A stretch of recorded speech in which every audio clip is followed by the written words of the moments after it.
have a signed version, I can send it. You know what? I have a signed version. Yeah. So.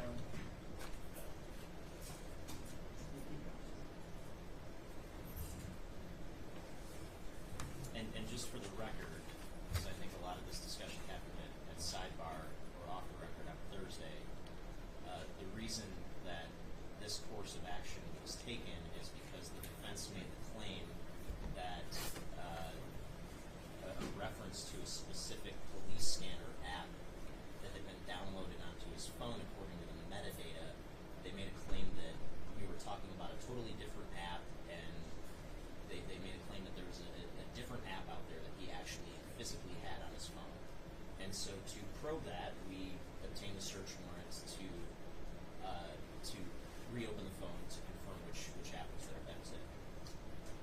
And for the record, I don't believe it was a claim. I believe it was a fact that these two apps were different in name. It was very obvious for the evidence that, or the documentation that he provided, that this was a different app than the app that he was trying to Did you take a insinuate. screenshot or something of the app? Yes, and just to be, I can, I guess, walk Hold the on, court. just a moment. Did you take a screenshot of Yes, the and app? I provided that to counsel. And if I could just walk the court through what the sort of findings are based on what has happened since Friday. So I'm showing what is marked as proposed exhibit 123. This is metadata from the Cellbrite report for the app that was labeled on the phone as Scanner Radio Deluxe. And if you look at the metadata for the app, it includes this name Police Scanner Radio and Fire. Now, going into the screenshots, which are marked as proposed exhibit 124, again, this is from when Detective Markle opened the phone up pursuant to the search warrant. You see the same icon there, Scanner Radio, and inside the phone, and again, she does not hook this up to Wi-Fi. The phone stays on airplane mode, but this is what happens when you open up the phone. It goes right to this Detroit Police dispatch, and if you were to download that Scanner Radio Deluxe app and put it on your phone, you'd see the same exact platform. Additionally, I'm showing what's been marked as proposed exhibit 133, and this is data from the Apple App Store website for the app entitled Police Scanner Radio and Fire, and part of that shows the version history of the app, and we went through a little bit of this off the record on Thursday, but the current version is 2.2.24. The version operative at the time that the app was downloaded in November of 2023, which is consistent with the metadata from the phone, is 2.214. There's been no significant changes reflected in the version history since that time.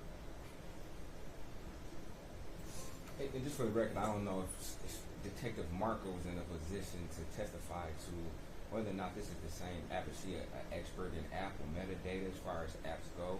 I'll just like to place that on the record. And then we did receive this late last night, about 8:30 in the evening, these exhibits. And again, we went down this whole exercise because of affirmatively false representations that were made by the defense on Thursday about the nature of this app. False representation, that's a mischaracterization of what was said. They affirmatively said it was a different app. And they mentioned that this was some sort of a weather app at the time that it was downloaded, which is false. Well, even the court was able to make some type of, I guess, observation that these were not the same app titles. That was clear. So for him to insinuate that we made some misrepresentation to the court, I mean, that's disingenuous at least. Okay. I'm not finding there was a misrepresentation, but they were questioning whether it was the same version. And I suggested opening the phone to find out what version, what app and what version is on the phone. And to verify and to satisfy counsel over their objection and to clarify the objection. And having opened the phone, that is the information.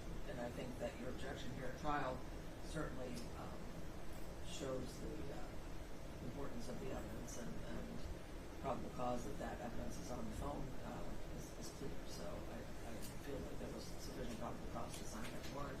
You've now gotten a copy of the warrant. You can review that if you want to renew any further objections later. But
seated.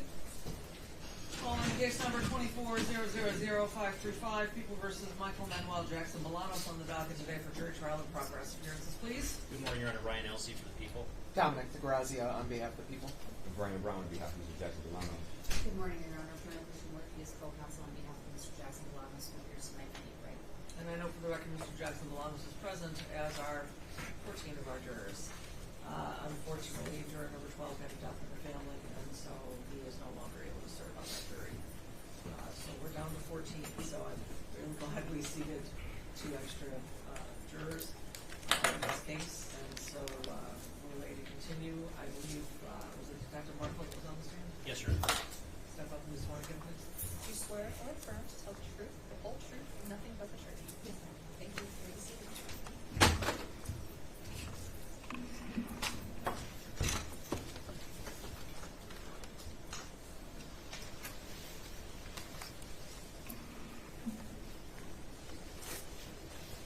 Good morning. Please state your name and spell it. Well, just state your name again, please. Sarah Markle. And you may proceed with your direct examination. I believe the objection from last Thursday has been resolved outside the presence of the jury, and now we're ready to proceed with your direct examination. Thank you, Your Honor.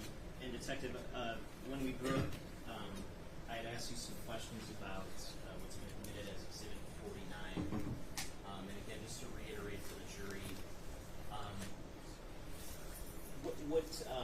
what application, what type of application are we looking at here that's reflected on Exhibit 49?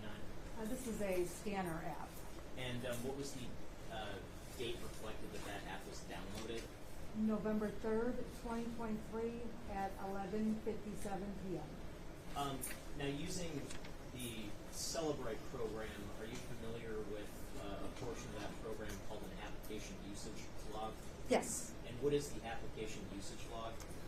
The application usage is close to what it sounds like when you're using an app, when an app is open, when it's closed, and just the number of times that you're using the actual app. Okay, and have you gone into the Celebrate report for the defendant's device to look at the application usage log for the Scanner Radio Deluxe app? Yes. And I'm holding what's been marked as People's Proposed Exhibit 50. May I approach, Your Honor? You may. Is Proposed Exhibit 50 the application usage log from that specific app? It is. And does that reflect activity from the dates of November 3rd, 2023 until a particular end date? Yes. And what is the end date? End date is November 26th, 2023. And again, if you were to go back into the overall Celebrate Physical Analyzer report from the defendant's phone today and pull the application usage log for the Scanner Radio Deluxe app, would you get a document that looks substantially like the one that you're holding in your hand that's marked as Proposed Exhibit 50? Yes. I move to admit Proposed Exhibit 50. No objection. People's 50 is admitted. And Detective, just looking at, for instance, line 1 of this particular report, Exhibit 50, what sort of information can we glean from one of these rows of data? So the identifier shows which app is in use. The start and end time are indicated. If we move over a couple columns to the additional information in going by line 1, you see launch. That would indicate the app was open. And then the last column is the source. So what database or what source within the device was this information extracted from? And how many rows of data are there in this report? In this report, 583. And are they all specific to one particular application? They are. And which application is that? The Scanner Radio Deluxe. It's in that first, or well, it would be the second column where it says identifier. Net Gordon Edwards .Scanner Radio Deluxe. And is it fair to say that some of these rows of data, such as rows 1 through 3, contain duplicative information about when the app was launched? Yes, they do. Okay. Now, did you have an opportunity to open up the defendant's phone to actually look at the app that was on the phone. Yes. Now I'm holding what's been marked as proposed exhibit 124. May I approach? Are these screenshots of the actual device pertaining to this scanner app? They're photographs of the actual device. Photographs. And who took those photographs? I did. And do those fairly and accurately depict what you saw when you actually opened up the device? Yes. And when you opened up the device, when did you do that? Friday? And did you Friday. have? You mentioned before you need some kind of authority to go into a device. At this point in time, which sort of authority did you have to go into the device? I had a search warrant that was given to me on Friday, and I took these photographs on Friday.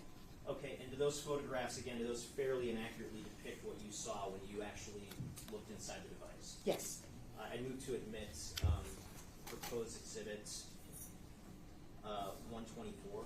Subject to defense's prior objection, it'll be admitted. Now, the first page of exhibit 124, what does that show us? This shows the home screen of the device and the evidence tag next to it, so I photographed both of them together. And how about the second page of exhibit 124? What does that show us? This is just the overall apps that are within the recently added category or subsection within the phone. And what does the lower right-hand corner app reflect? That is the scanner app. Okay. And how about the third page? What does that show us? So this shows us when I click on the actual app on this phone. First, because it's in airplane mode, you're seeing that no network connection. So I have to keep it in airplane mode to preserve the phone and the data, so I cannot take that off. That's why you see the no network connection. At the bottom of the page, you see Detroit Police Dispatch. That would indicate the last radio channel that was being listened to or scanned on that device. And how were you able to make that determination? So a few different times during this investigation, I downloaded this same app onto my phone just to play different channels or different scanners, close the app, reopen the app to be more familiar with how the actual app works on my device so that I would, when I'm taking pictures, I can explain the steps that were taken and how I came to that. And when you went into the app on the defendant's phone, did you do anything to cause that Detroit Police Dispatch language to be reflected there, or was that already there when you opened up the app? That's already there, and I can't change that unless I were to take it out of airplane mode. Airplane mode is blocking the network signal from being able to reach that phone. So in essence, there's no internet or no Wi-Fi connected to that phone to make any changes. Now, just going back to Exhibit 49 briefly, is there a way to go into the Celebrate report to get more specific metadata associated with the Scanner Radio Deluxe app? There is. And did you do that in connection with this case? I did. I'm holding what's been marked as proposed exhibit 123. May I approach? Okay. And is proposed exhibit 123 a screenshot of the metadata associated, or some of the metadata associated with that Scanner Radio Deluxe app? It is. And again, if you were to go into the overall Celebrate report today and look at that same data, could you generate a substantially similar screenshot? Yes. I move to admit proposed exhibit 123. Again, subject to defense's prior objection, it will be admitted. And looking at the metadata on exhibit 123, do you see where my cursor is, where it says item name? Yes. And what is the item name reflected for that? The item name is police scanner, radio, and fire. Now, did you look into whether this specific app is still available for download? It is. Did you familiarize yourself with the sort of Apple Store's specific website for this app? Yes. I'm holding what's been marked as proposed exhibit 133. May I approach? You may. Do these images in proposed exhibit 133 include screenshots from the Apple Store's website specific to this app? It does, yes. And what's the name of that specific app that's reflected in those screenshots from the website? A police scanner, radio, and fire. And have you downloaded that app? Is that the app that you downloaded yourself? Yes, this is the app I downloaded. And do you have any reason to believe that is a different app from what you observed on the defendant's phone? No. And if you were to go back to the App Store website today and take screenshots, would you get something substantially similar to what you're holding is proposed exhibit 134? Yes. I move to admit proposed exhibit 134. Subject to defense's prior objection will be admitted. I'm sorry, 133, Your Honor. 133. And again, just looking at page 1, what does that sort of show us? So this is what is the preview of the app. If you download any app from any store, any app store on your phone, you can, prior to downloading, if you want to read about it or look at a preview of what individual apps offer, what their functions are. This is just the kind of the overall description of the app that can be reviewed and downloaded if chosen. Okay, and you said you've downloaded this app yourself and utilized the app? As part of the investigation, yes. I don't regularly listen to any scanner apps. Okay, and what is, I guess, what is the overall purpose of a scanner app like this one? What kind of information can you get from it? Any information from police departments, fire departments, public safety. They have a list of different genres that could be potentially downloaded, listened to. But they're all scanner radio type choices. And what is, based on your experience, what is like a police scanner? Police scanner is the police dispatch. Okay. Now, in terms of your examination of the defendant's phone, were you able to get any GPS location data off of that phone from relevant times for purposes of the investigation? No. And are you always able to get GPS data off of someone's device? No, not always. And what sort of circumstances might impact your ability to obtain GPS data from a cellular device? So there can be a couple circumstances. One, the user could have the locations turned off, where you are telling your phone do not collect GPS locations or location tracking of any kind. There are other circumstances where your locations can be turned on, but you're not allowing full access to your location being tracked. So just for an example, there are options on your phone where if you're using any particular app, you may see a pop-up on your phone that says, this app is requesting to use your location. You can hit allow or don't allow. There's also options where you can check always, while using, or never for that specific app. So the location collection is very much specific to the individual user and their individual settings, what permissions each device is allowed to have. And but in this particular device, fair to say you didn't have GPS location data from October 21st, 2023? Correct. again, after you completed the forensic extraction of the defendant's phone, you mentioned there's a raw data file that's created. There is.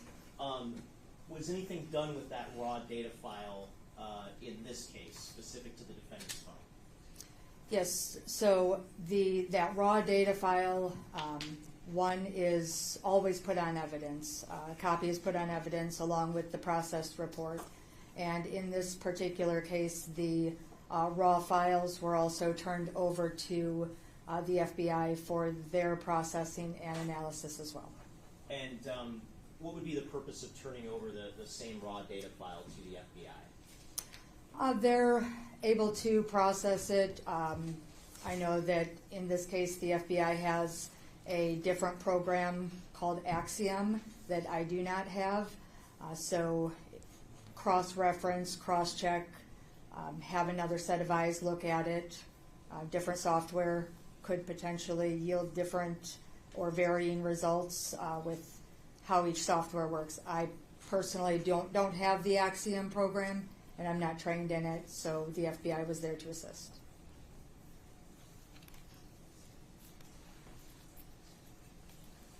Thank you. Nothing further. Jeff, I'm sorry, what exhibit is this? This is 133.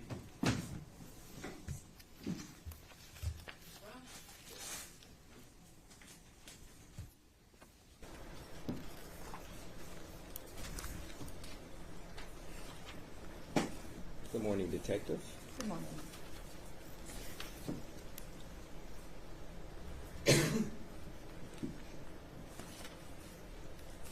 Now, you indicated that you had at your disposal Gray Key and Celebrate in order to do the phone extractions, correct? Those are two of the programs that I currently use, yes. Okay. And you also stated that pretty much everything we do is more or less on the phone, correct? Or a lot of things we do, correct? Well, it would depend on each individual, but if we are using our phones, then yes. Okay.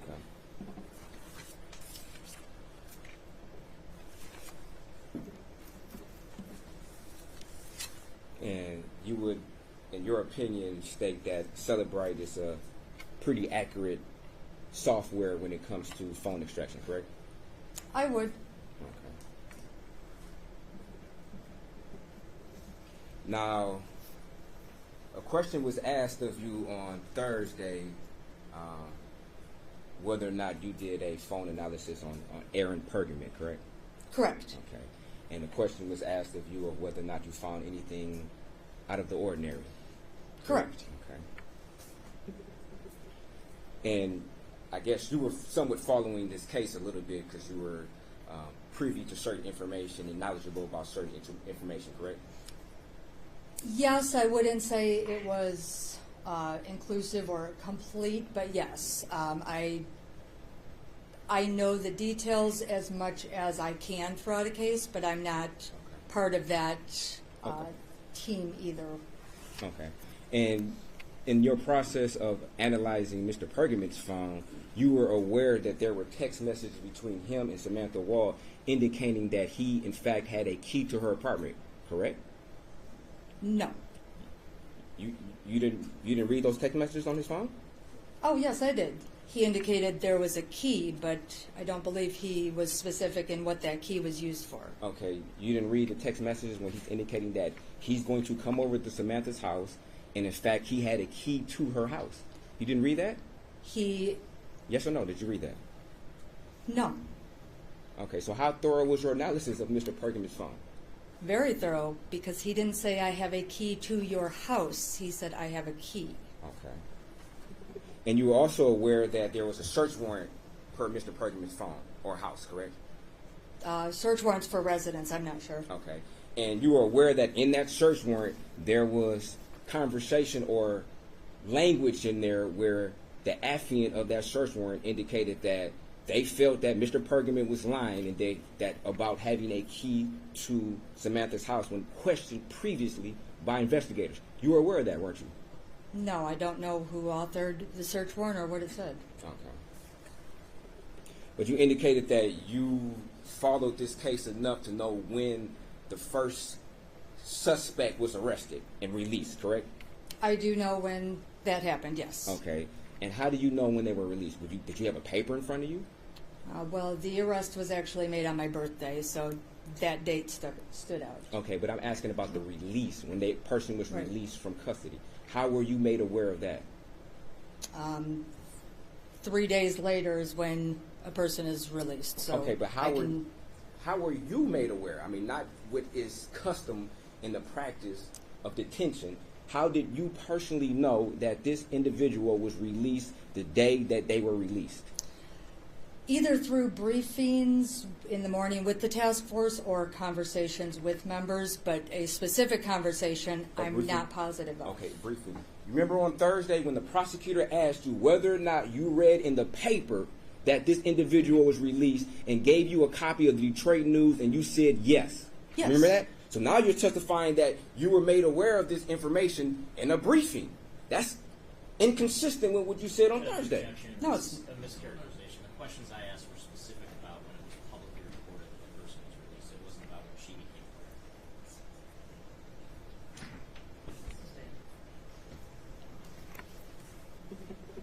So when did you become aware of it in the news then? When did I become aware, or Yes, yes. when the news became aware? No, when did you become aware of the person being released from the news? From the news Yes. on the 11th. The news, if I'm understanding correctly, the news report was published on the 11th. I was aware of that story. I was also aware that he had been released the afternoon or evening prior on the 10th. So you read the Detroit News? You read that very article that was presented to you on Thursday? I read a lot of articles, so I can't be sure that that was the one, but I believe that was the one to show the date of when it was issued to the media. Okay. But all media outlets were covering this. So is there? So you kept yourself pretty well informed of this case. Would that be a fair statement? I did the best I could. Okay. Was there a point in time when you stopped taking interest in following this case? I don't think it would be fair to say that I stopped taking interest or following. Okay. That would you like me to continue? You said there wasn't a point in time where you lost interest, so to speak, correct? I wouldn't say that I lost interest. No. Okay.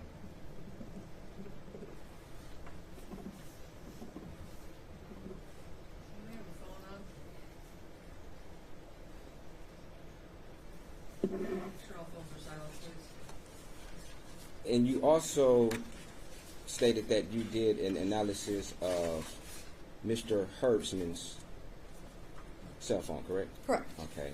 And you were unable to find any location data from October the 20th, 2023 at 8:15 p.m. until October 21st, 2023 at 7:30 a.m., correct? Correct. Okay. There were no device location hits, correct? There were no locations. Correct. Okay. Did that strike you as kind of odd that during the time of this murder that their phone, it just basically goes off the map as far as being able to detect their location? No. Okay.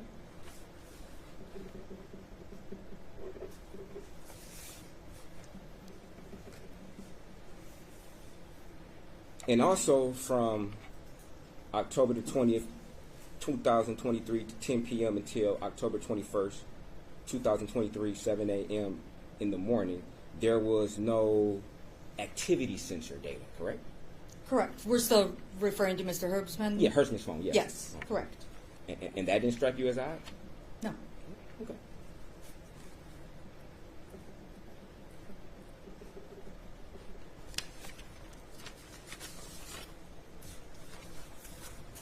Now, a question was asked of you by the prosecutor about, I guess, what type of scenarios a person's GPS information may not be obtainable, correct? Correct. Okay. And you indicated that the locations could be turned off, correct? They could be turned off, yes. You also indicated that a specific app may be requested location information that the user is declining, correct? Correct. Okay. Now, isn't it true on Mr. Jackson-Bolanos' phone, if we can pull up Exhibit 44,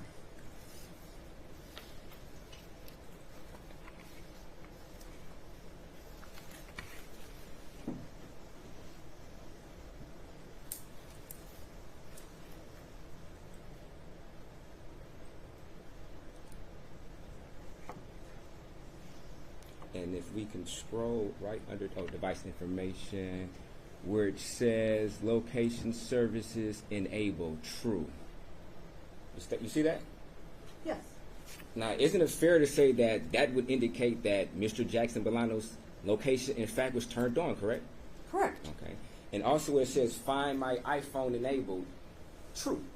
You would also indicate that would indicate that his location services were turned on, correct? Correct. Okay. And in fact, in order for somebody to find their iPhone, the location services has to be enabled, correct? Correct. Okay. And in fact, there was no information on his phone, at least that you testified to, that would indicate that he ever declined any particular app from gathering his location, correct? That wouldn't be determined through the extraction. I would have no way of telling whether it was allowed or not allowed. So you're saying through your thorough analysis of Cellbrite, there's no way to determine whether or not a user has given permission to a particular app to access their location? Is that what you're saying? Correct. Okay. Okay. If you'd like me to go on, or no? If you say there's no way in your analysis you can find that out, then okay. Now, when the prosecutor asked you about these scenarios, you never indicated, however, that's not the situation in Mr. Jackson-Bolanos' phone. You never said Mr. Jackson-Bolanos' location was enabled. You never said that, did you? I wasn't asked that. Okay, okay.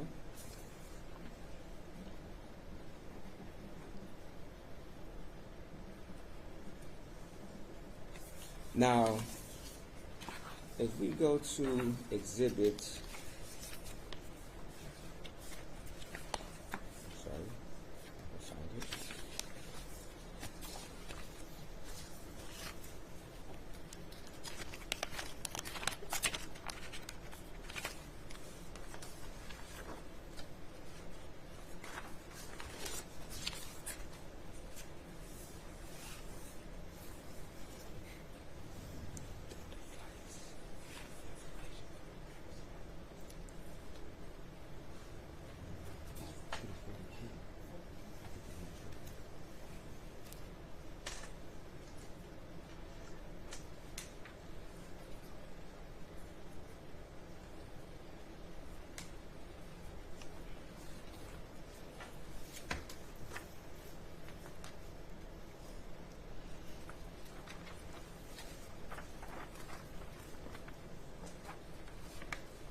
So I'm trying to find the device information for Ms. Wall's phone. I'm not sure which.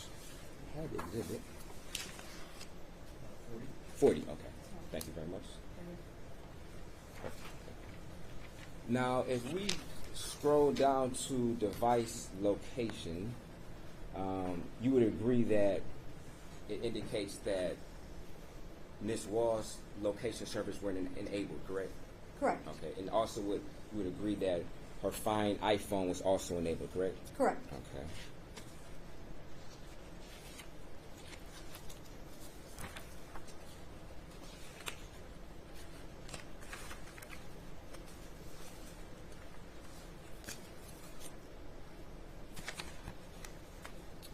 And if we go to Exhibit 42,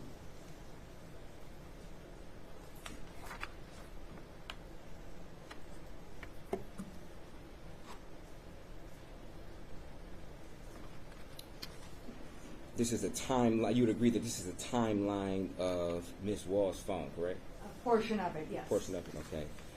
If we start at line 12 where it says locations. Yes. Under locations, there is a longitude, latitude coordinates. Correct. You'd agree?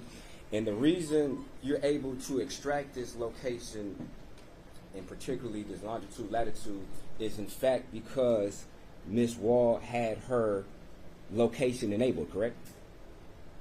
Correct. Okay. And there was a case where her location was disabled, you would not be able to extract this location information, correct? Disabled or permissions off. Okay.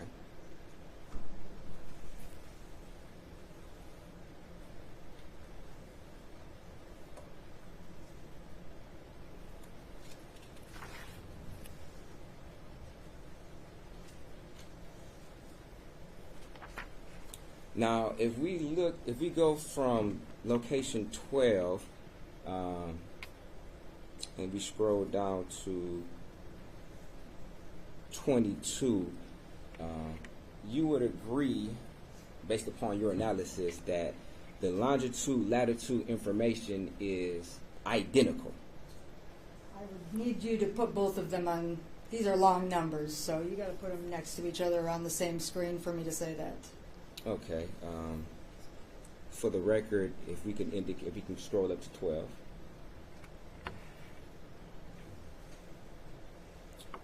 You would agree that this says 42.337556 for the first number? Correct. Okay. If we can scroll down to 22, just to verify that, you would agree that that says 42.337556? Correct.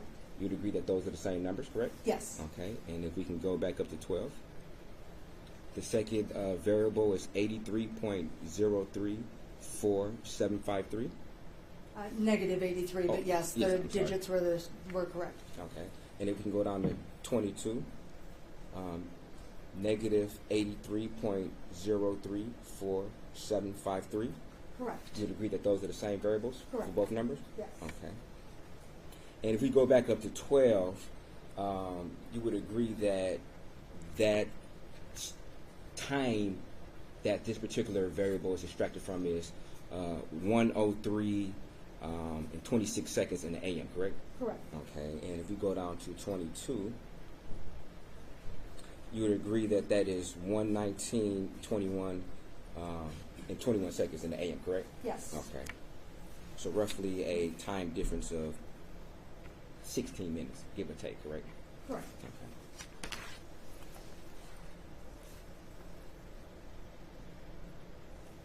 Now, if we go to line 28, you would agree that this 42.337548 is a different variable than the previous variables, correct? Yes, the last couple digits are different. Okay. So, okay. So you would agree that, let me ask you a different question, that to you, would this indicate that possible movement of the phone? It could mean different things. Could it mean possible movement of the phone? It could possibly mean that. Okay. In your analysis, did you ever compute these numbers into some type of, I guess, calculator to see what difference would be from the first variables to this variable? No. You didn't do that? No. Okay. You would agree that if somebody has a phone with GPS enacted, it uses longitude, latitude for a sort of a pinpoint location of where the person is, correct?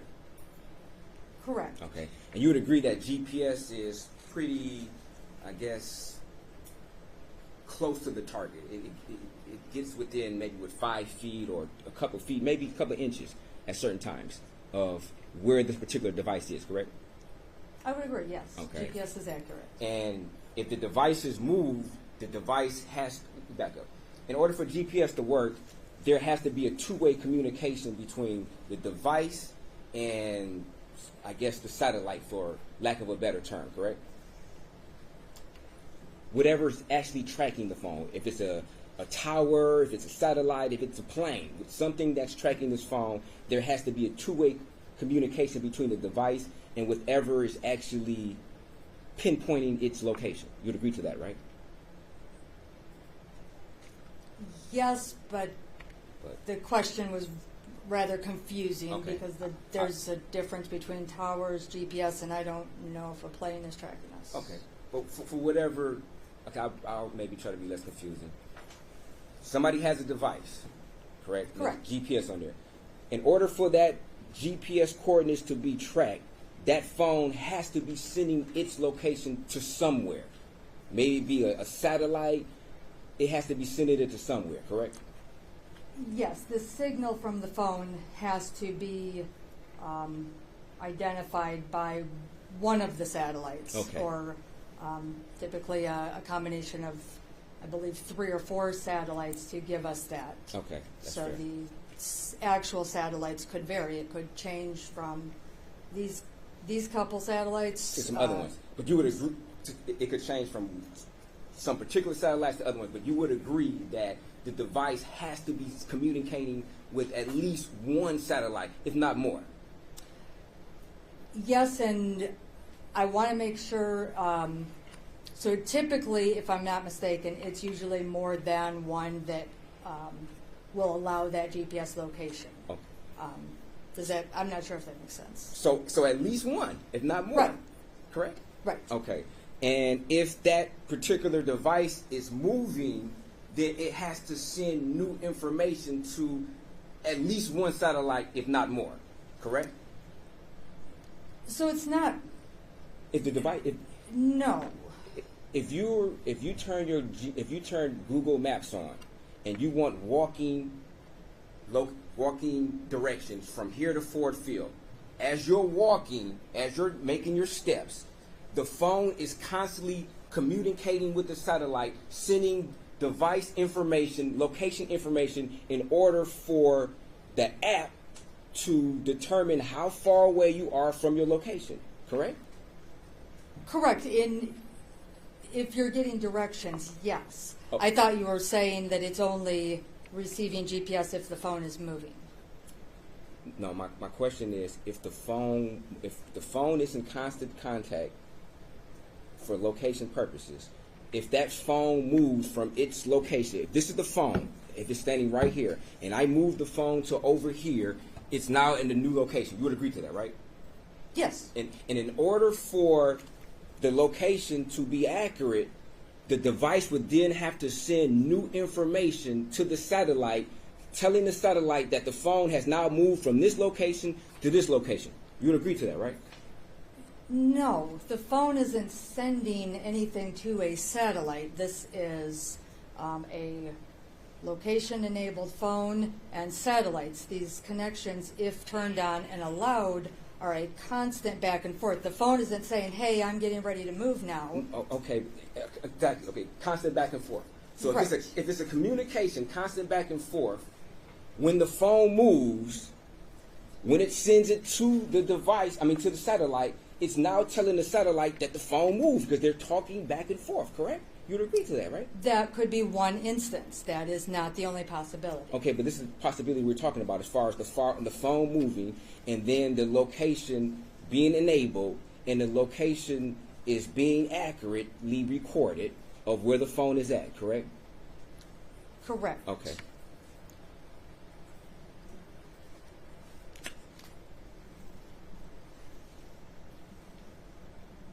So you would know, I guess, if the phone is moved 5 or 10 feet, how many different numbers on this longitude, latitude would actually change, correct? Correct. Okay. And you were asked this question about the preliminary exam, correct? Correct. Okay. And after you were asked this question at the preliminary examination, you never thought it would be pertinent for you to input these numbers to see whether or not this phone moved or how much the phone moved? No. Okay.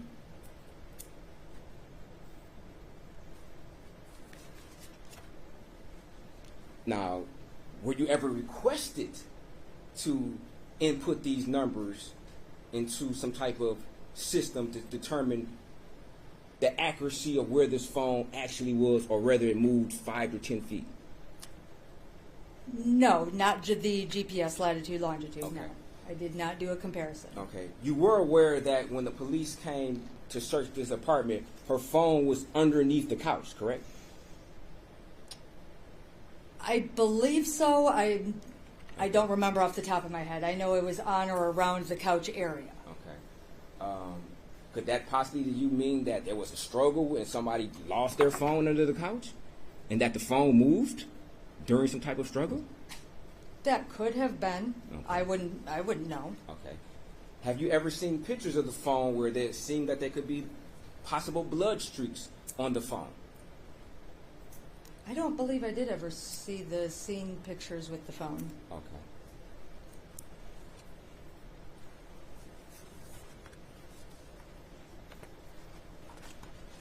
Now, as far as, if we can go to exhibit number 41.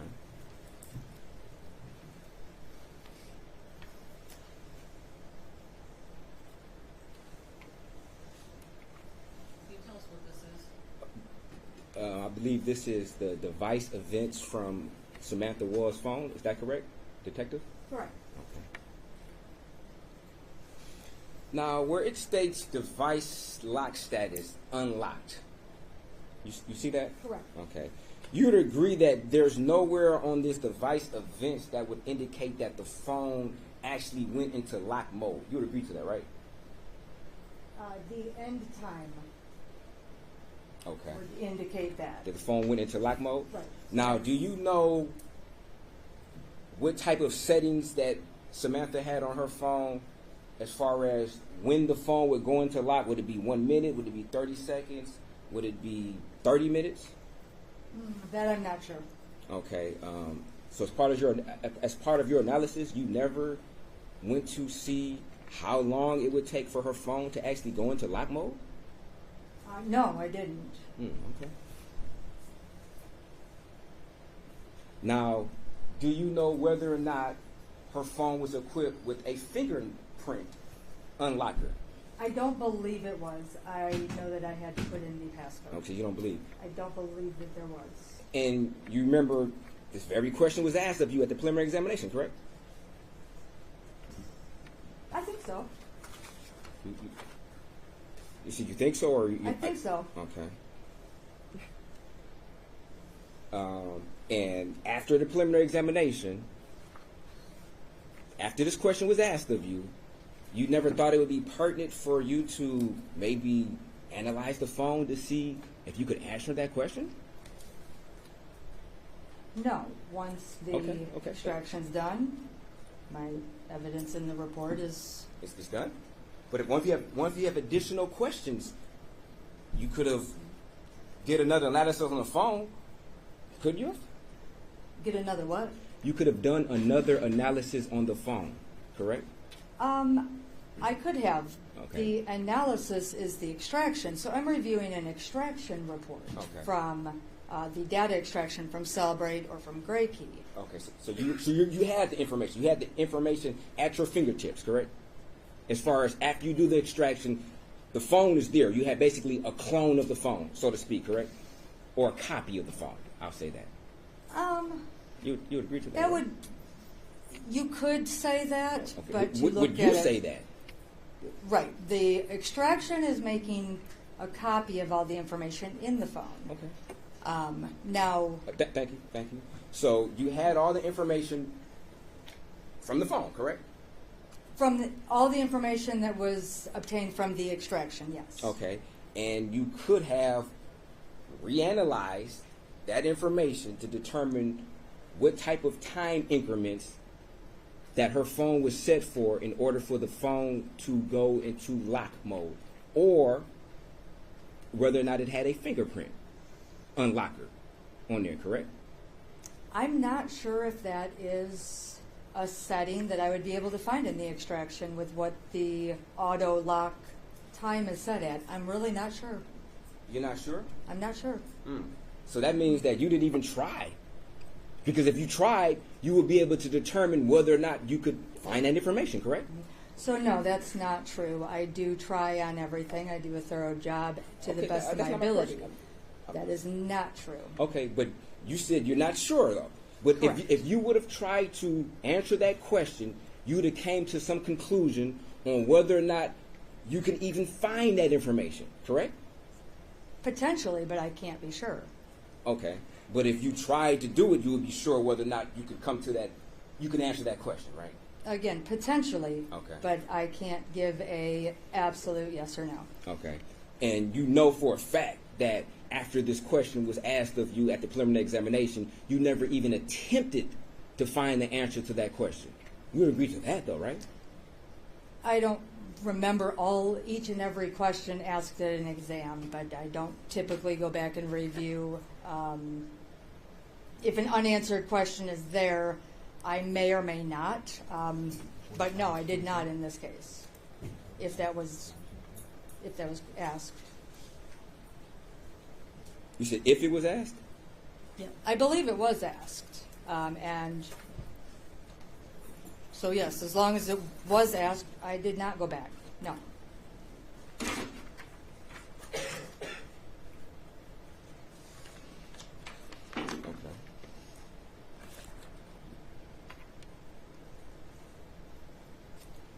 Page 45, line 21.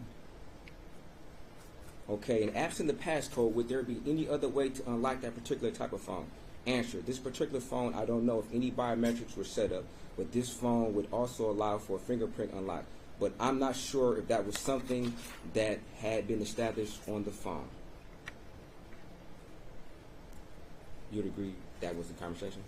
Correct, that sounds accurate. Okay.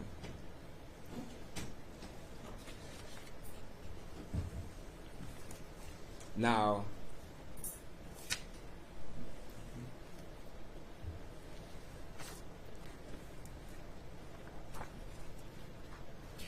as far as the display on or off at various times, such as 4, do you know why the display came on at that time? Not from this page, no. Okay. What about if we scroll down to 24 or 21?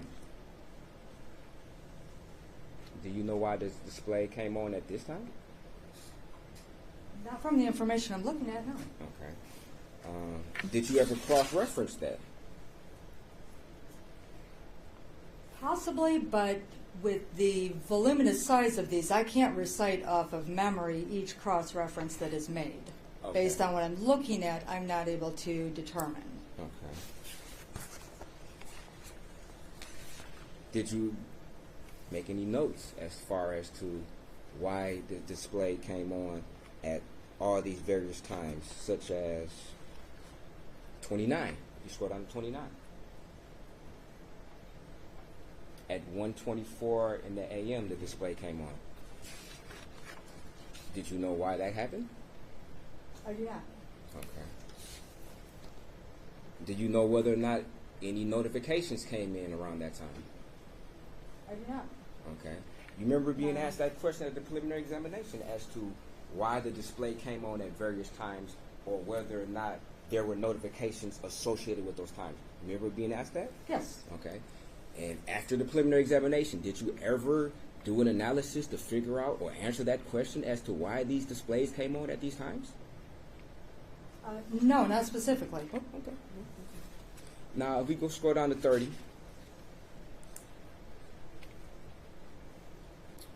where it says camera state on. You see that? Yes. And it also is, it's not an in time today, correct? Correct. Okay, and it's a back camera. Do you know whether or not from her lock screen the camera could be accessed or opened directly from her lock screen? Yes, that's a common feature with iPhones. You can access your camera without unlocking it. Okay. So, do you know whether or not she was trying to maybe unlock the phone to take a picture of somebody and the camera came on? Do you know that? No, from this line I don't. Okay.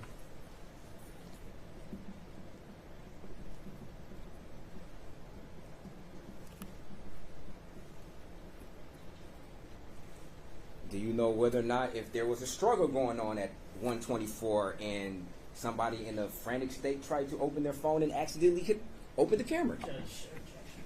Obviously, cause for speculation. Okay. Sustained.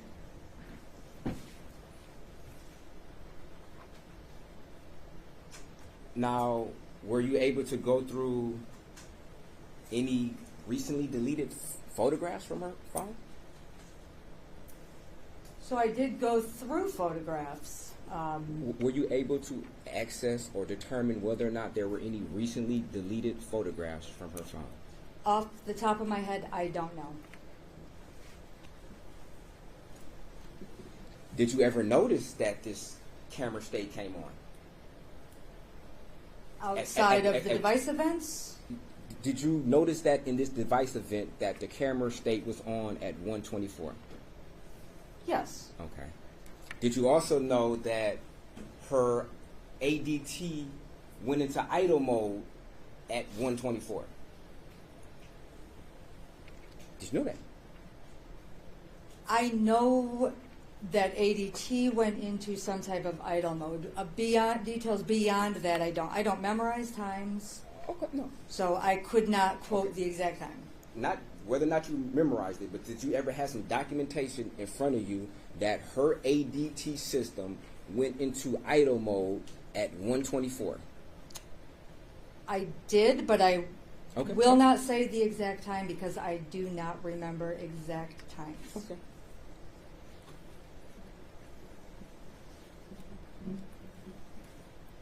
And were you able to access to see whether or not she had any recently deleted videos from that night around this time? So again, I did review. I do not memorize times. So based on what I'm looking at, that is not a determination that I can make. Okay.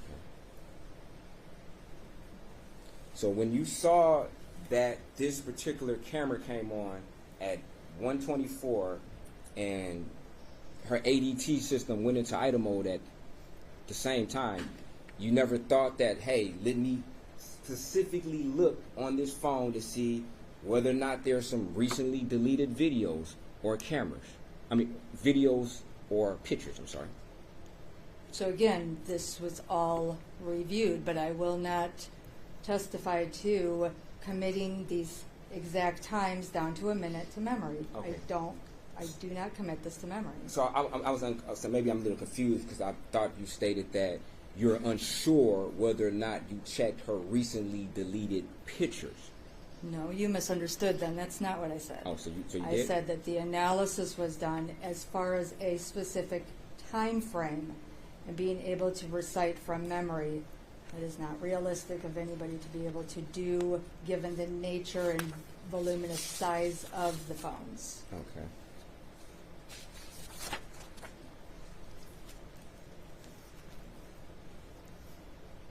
Now, if we scroll back up to line 12,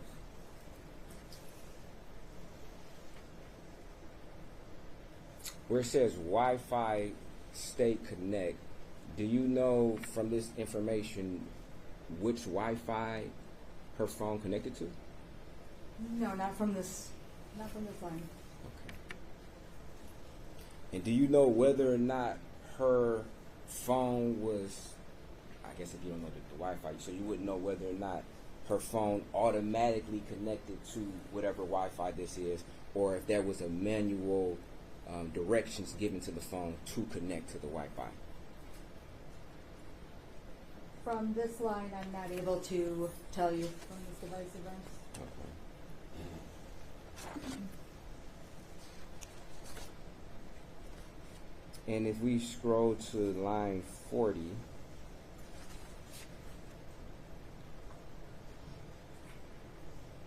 where it says Wi-Fi state connect at 138, do you know whether or not this is the same Wi-Fi network as the previous? No, I wouldn't. I testified that I wouldn't be able to determine the Wi-Fi connection, so I wouldn't be able to determine if it's the same if I couldn't determine the initial. Okay, just asking.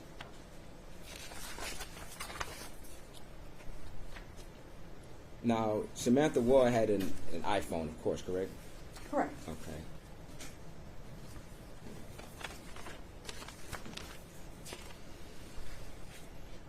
Now, if we go to Exhibit 45,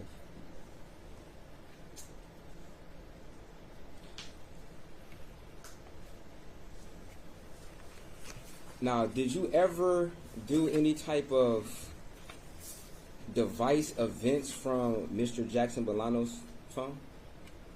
I reviewed them. Okay, but you were never presented one as far as an exhibit, correct? Correct. Okay. Now, how is it that we have exact longitude, latitude positions of Ms. Wall's phone, and we both agreed that her location was enabled, correct? Correct. Okay. And we also agreed that Mr. Jackson-Bolanos' location was enabled, correct? Correct. Okay. But you're stating that you were unable to find any longitude, latitude location from his phone from the night of October 20th leading into October 21st? Correct. Okay.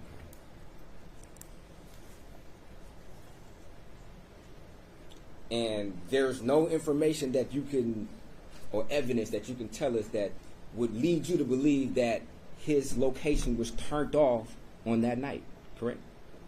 Other than the examples of why a phone may or may not collect GPS, no.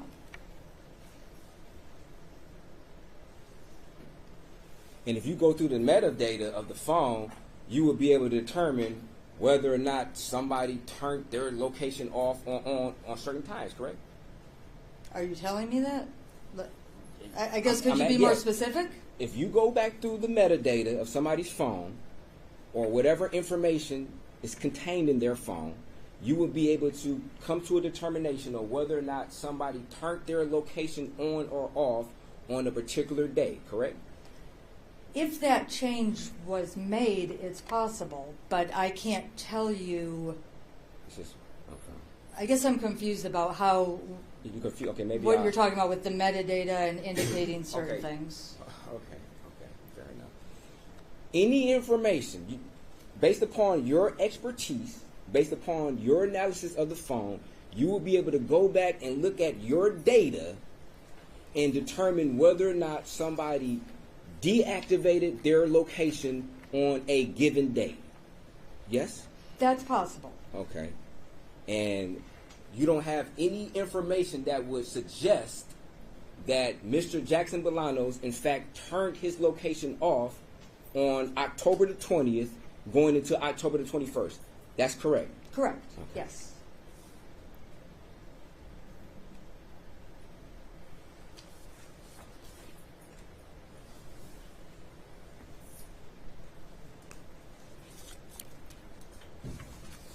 And did you also do a phone extraction on Tierra White's phone? Yes. Okay.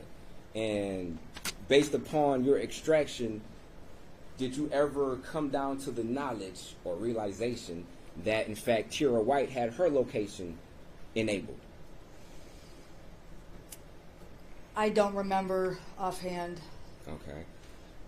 Did you ever come to the realization that, in fact, Mr. Jackson-Bolanos and Tierra White shared their locations amongst each other? It's possible. You don't know? I don't remember Okay. from off the top of my head who shared what with who. Okay. No. So if somebody's sharing their location with each other, that's enabling each other to know where the other person is at any given time, correct? Correct. Okay. And if you're privy to that information that the individuals are sharing their location, you should be able to go back through the data to see where an individual's phone was at a given location, correct? It depends on permissions again. So no, that may or may not be the fact. Okay, but if he's sharing his location with her, there's data that's being exchanged, correct? Between the two phones, correct? So there is live data that is. Are we talking about Find My iPhone? I'm talking about sharing location. I'm talking about a husband and a wife, a friend and a friend, a mother and a daughter. If two people are sharing their location with each other, one person will be able to determine where the other person is and vice versa, correct? Correct. Okay. And that is based upon data that is gathered and communicated through the two phones, correct? It is through live data that is actively being collected but not stored. If we're So- going through the iPhone locations, So you're saying that that location information is not stored somewhere on somebody's previous locations? Is that what you're saying? correct. Yes. If we're talking about through the Find My Phone app. No, I'm not talking about Find My Phone. I'm talking about share your location. They're two different things. Find your iPhone, we could agree, is if your iPhone is lost and then you type in the code, the database will tell you where your phone last was.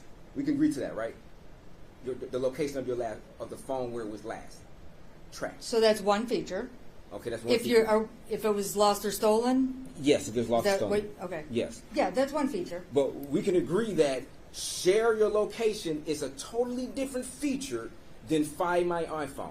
We Correct. can agree to that, right? Yeah, different feature. Yes. So let's not confuse what I'm saying with Find My iPhone. I'm talking about share your location. If you're sharing your location, two people are sharing their location, that means one person can determine where the other person is, correct? Correct. Okay. And that's and the other person can determine where the other person is. A can determine what B is, and B can determine what A is, correct? Correct. Okay. And that's based upon a sharing of location and data, correct? Correct. Okay. Now, isn't it also true that A can go back and look at B's location history to see where B has been for the last week or whatever interval that's being captured, correct? Incorrect. That data is not stored. That data is not stored? Correct. Okay. But, so that's only with Apple, or is that with our GPS? Like, such as, if you go on your Google location, Google will give you pinpoints of where you've been for the last month. You agree to that? That is, again, everything is based on settings, what apps are being used, what is Okay. being retained. Google has the capability in order for a person to go back in the last month and look at their location history to see where they were at, correct? Yes, if they enable that and store it. Listen to my question, Detective. I am. Google has the capability to track that information, not whether or not a user can access it. Google has the capability to store that information, and if a user wants to, if the capabilities and all the settings are up to par and set in a fashion where they can access it, that user would have the ability to go back in their location history to see where they were at. Correct? Objection to relevance. Number one, I'm not sure what we're talking about Google, and objection to the countdown and confusing nature of the question. Yeah, I'm not sure why we're talking about Google because there's distraction. Okay. Did you have a Google account associated with Mr. Jackson-Bolanos? There was a Gmail account, yes. Okay. And in that Gmail account, did you know whether or not the location was accessible or turned on, I'll say? I'm not sure. Did you write any notes when you do your analysis? No, I don't do written notes. Like, are we referring to like a police report? Whatever. Anything that can keep your memory sharp to when you testify in court, you'll know the answer to very important questions. No, I don't know what the questions are going to be, and this Okay. is. But you do agree that this whole case was based upon where Mr. Jackson-Bolanos may have been or where he may not have been in relationship to when Samantha Woll died. You know that though, right? Judge, objection. That's argumentative. I'm asking if she knows. I'm not arguing. Characterizing that the whole case was. We all know that the case was built on this presence of blood. Rephrase your question, please. Can that be stricken from the record? What he just Yes. stated. The last part was.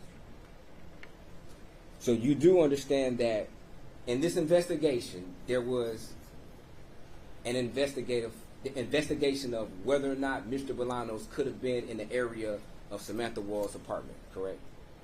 I do understand that, yes. Okay.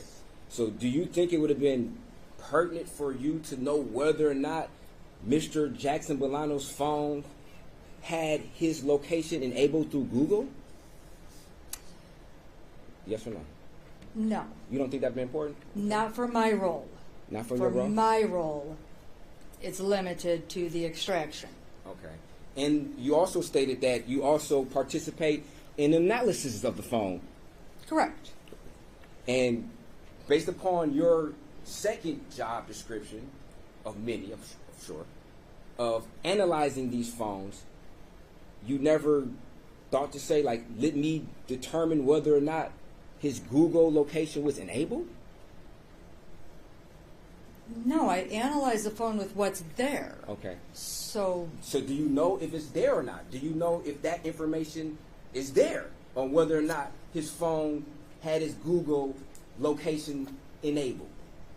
so my answer would be there were no GPS locations collected from the extraction during that time frame.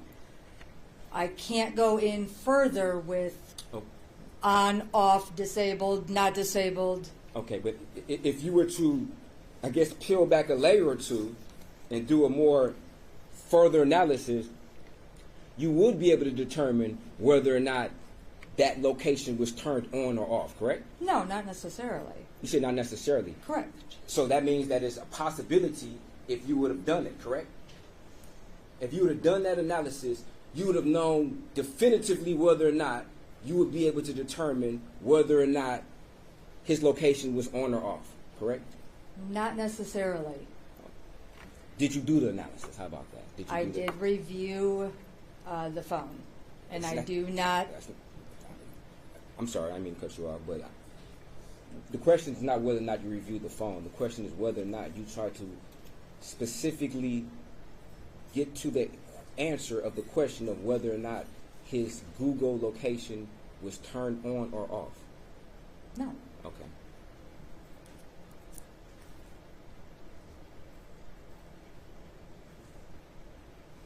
And you do agree that Google does store location data, correct? You would agree to that, though, right? Yes. Okay. Where a user or an individual who wants to determine where that user has been can look back into a period of time, if all the settings are enabled, to determine where this particular user was at on any given day that falls within the time frame that Google collects it and stores it, correct? Are we talking about through the extraction? I'm talking about through Google. I'm talking about through the analysis of Google's own website. A person can determine where a phone or a user was at a particular time. Google has that capability, correct? Maybe. I do the extractions. I don't go into a Google account online. As part of your analysis of a phone extraction, you've never went to a person's Google account to determine where the phone or the location would have been? I want to make sure I'm understanding. From the Google information found in the extraction, did I take that and then try to log into? No, because if I'm not confused, it's sounding like you don't know whether or not you can go to Google to find somebody's location history. Is that what you're saying? That you don't know whether or not Google has that capability? I know I can do it on mine, but I would have to have the credentials to do that. Okay. So I'm not sure what you're actually asking. Okay. So if you have the credentials, if you have the right documentation, such as a search warrant, Okay. to search somebody's Google account, you're saying that you couldn't go into that Google account pursuing a search warrant and find out all the information as far as location or where this user has been. Is that what you're saying? Absolutely. I would not get a Google search warrant and then manipulate that data myself. We would get records from Google. I wouldn't do that.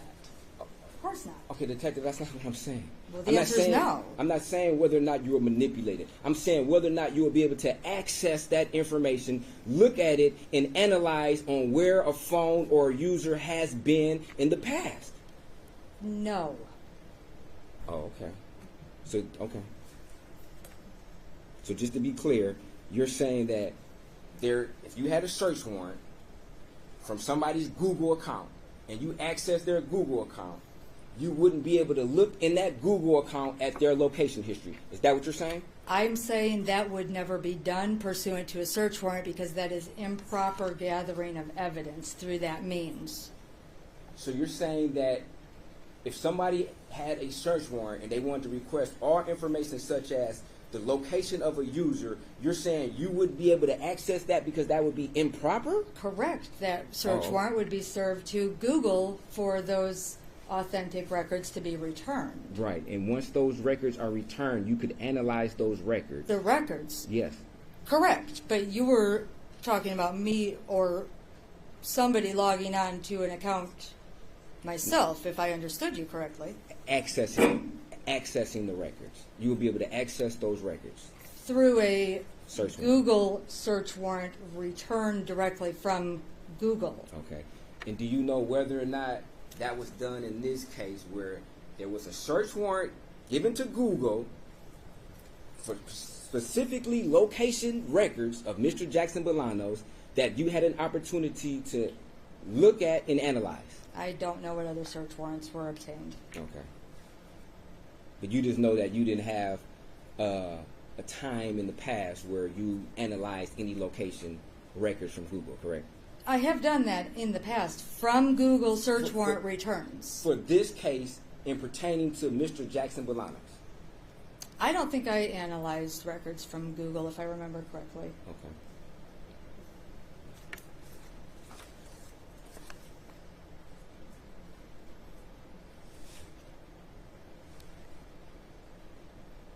Now, you had an opportunity to familiarize yourself with the App Store, though, right?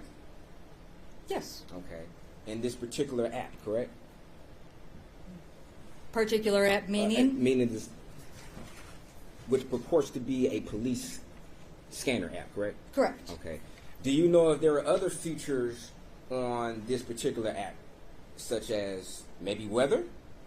Weather from the NOAA is a possible option under the genre. Okay. And there are also amateur radio, such as maybe ham radio? That was an Yes. option? Yes. Okay. Now, when asked of other genres, you failed to mention those other genres, though. You just stated that police and fire, correct? I don't believe I was asked to provide a list of genres through a question. But you did provide one, though. When asked, when you stated genres, you did give certain examples of genres, though, correct? Yes, the police and fire. Okay. So to be fair to say that you did not mention the weather or the amateur radio, correct? Or the marine or the aviation. Okay, thank you. And I believe rail may have been in there too.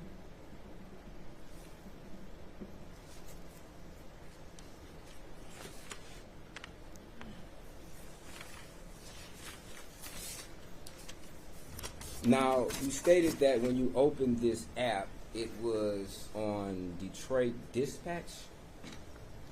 You stated that that was the last used, I guess, station on this Correct. particular app?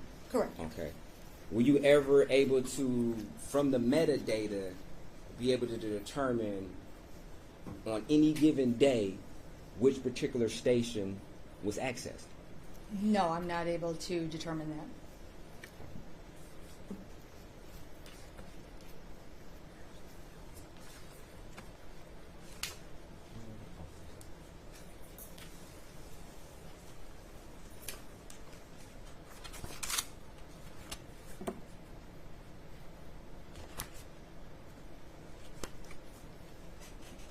You would agree that a great deal, if not all, of the usage of these apps lasted no longer than 30 seconds, 40 seconds at most? Yeah, there were short increments. Yeah. Okay. So you don't know whether or not this was a person checking the weather briefly, and once they found out the weather, they closed the app down. Oh, well, it's a scanner app, not a weather. But you not also to stated check that the weather. you just also stated that this has capabilities in order to get weather reports, correct? You stated that, didn't you? Define weather report, I guess, so that we're clear on that. A report of the weather, of what the weather may be in any geographical location at any given time. No. No what? No, that's not true with this scanner app. Okay, so you were able to go to every single weather station on this particular app to determine what the weather station does? So Yes or no? every single one? Yes. No. Okay, so then, so you not in a position to definitively say what every weather station, what type of information it would give, correct? Correct? If we're referring to every single one, Yes. then no. Okay, thank you. Thank you.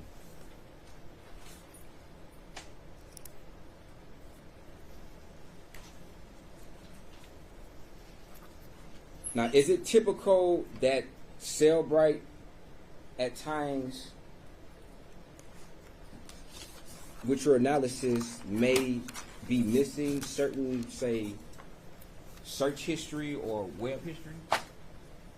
I would say it's possible, yes. Okay. Different software programs work in different ways, so yes. Okay.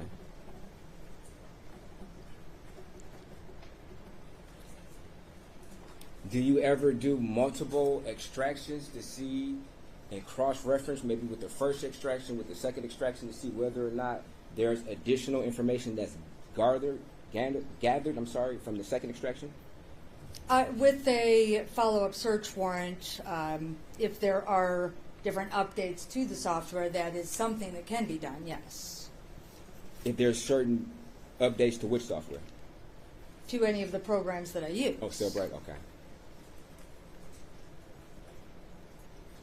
Now, at what point in time is the phone placed into airplane mode? As soon as possible. Do you know when Mr. Jackson-Bolanos' phone was placed into airplane mode? I'm not sure. Okay. Would that be important information to know when a particular device is placed into airplane mode so that it won't update or maybe factory reset or whatever the case? Wouldn't that be important information for you to know when that device went into airplane mode and lost contact with the network? When would not be important to me, no. It wouldn't? The fact that it would be is what would be important. But Okay. the when, no. Okay. Now, hypothetically, wonder if there are claims that this device was factory reset at January 1st, 2024, and you know that you had possession of this phone on December 30th, and you place it into airplane mode. Wouldn't that be important to know when you placed it into airplane mode so that somebody couldn't, I guess, advance certain theories such as the phone was factory reset over the air? If it's in airplane mode, it can't happen. It's blocking that network. Right, I agree. But if you don't know exactly when you place it in there into airplane mode, then how can you substantiate whether or not those accusations could be true or not? You just asked if I got a phone on the 31st, put it in airplane mode, and it was factory reset on the 1st. No, I didn't say that. I said you received the phone on October the 30th. You didn't necessarily place it into airplane mode, but you received it. And Okay. then there are claims on January 1st that the phone could have been manipulated through online. Wouldn't it be important to know when you place the phone into airplane mode in order for you to dispel the accusations? Objection to relevance. There's no. This hypothetical is incredibly confusing and. Overruled, thank you. So, wouldn't it be important, though, in my scenario, wouldn't it be important to know when the phone was placed into airplane mode? No.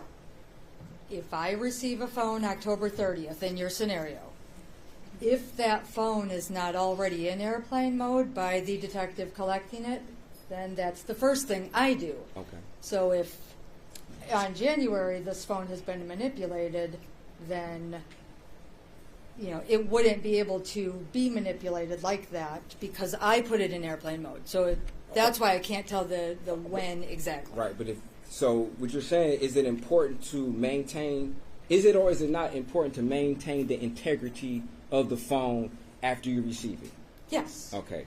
And part of maintaining the integrity of the phone is when you place it in the airplane mode, such as, so maybe an app won't update. Maybe an older app they had on the phone is not updating in the background. And then you look at the phone to extract the phone a week later, 2 weeks later, but now there's a whole nother app or configuration on the phone that previously wasn't there. You don't think it's important to safeguard against those type of situations? Absolutely, it's important to safeguard. That's why the first thing I do when I receive that evidence is to put those safeguards in place. Okay. So it wouldn't happen a week after I received it. But in this particular case, you don't know when you actually put the phone in airplane mode, correct? No, that's not what I said. I don't know when it was placed in airplane mode, meaning I don't know from the time of recovery if the detectives who recovered it put it in airplane mode or if it was not in airplane mode when I received it and then I did it. So you don't know For whether or not when you received the phone, if it was already in airplane mode. Is that what you're saying? I don't remember. Okay. And then you also don't remember if, in fact, you did place it in airplane mode, correct? Correct. I don't remember when or by who. And then in the case you did, I guess in the situation, if you did, you don't know when you did, if you did, correct? Other than immediately upon receiving the evidence, no. Are you saying that just as a matter of your habit that you do these things? Yes, Okay. that is Okay. preserving evidence, so that's one of the first steps you would want to take. But you can't definitively say that you did it in this particular situation, right? I can't say if I did or if the recovering detective did, but it was done. Okay. Is that something that's normally noted, the steps of who placed the phone into airplane mode? No. Is that a normal course of the investigation to note when a phone was placed into airplane mode? No. Okay. So in other words, we just have to just take your word as far as it was done in a timely fashion, correct? Yeah, I would agree to that. Okay. Is that how you were trained when you would extract the phone, to just not document when the phone was placed into airplane mode? We're not trained to document the airplane mode. The airplane mode is, in training, an evidence preservation method to protect that evidence. Okay, so you're trained to preserve the evidence by placing it in airplane mode, correct? Correct. Okay. If possible, yes. And as part of your training, isn't it important to document the steps you took in order to preserve the evidence? That detailed? No, I would say that's not a pertinent piece of that. I receive a phone. That is standard procedure to protect the evidence. I wouldn't say... Okay, but as far as documenting, my question is it standard practice to document the steps you took to preserve the evidence to maintain its integrity, especially if questioned about whether or not you maintain this integrity? You can look back at your notes, correct, and say that on this particular day, I did A, B, and C. No. Okay. That's standard practice, but I wouldn't document a date, time, that, no. Okay.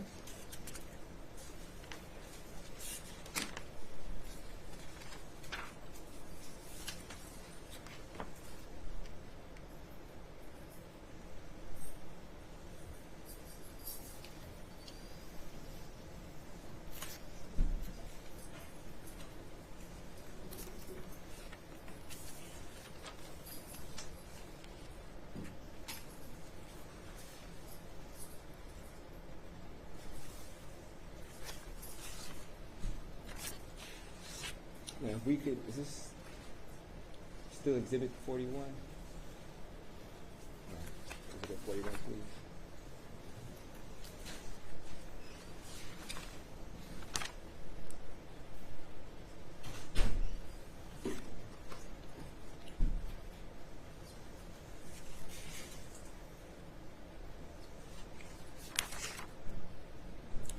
we go to 28 and 29, where it says display on and off of both 28 and 29, can you say whether or not the display was turned on? Or can you not say that the display... Can you say the display was turned on if somebody was trying to access the phone? Can you determine whether or not that happened here in 28 and 29? No.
Now, in your search of Mr. Jackson-Bolanos' phone, you didn't find anything as far as his search history or web history that was out of the ordinary, did you? That's subjective, so what's out of the ordinary to you may not be to me, Okay, and but vice versa. You were able to subjectively answer that question when the prosecutor asked you whether or not you found anything out of the ordinary for Mr. Aaron Pergament, correct? You answered that question on Thursday, did you not? Correct. You also answered subjectively, from your opinion, whether or not you found anything out of the ordinary on Jeff Hersman's phone, correct? Correct. Okay. You gave your subjective opinion, correct? Correct. Okay. Now, your subjective opinion, you did not find anything out of the ordinary when you extracted and you went through Mr. Jackson-Bolanos' phone, correct? I guess the only thing that I would feel was odd is the same-day passport, which I don't believe is possible. Okay.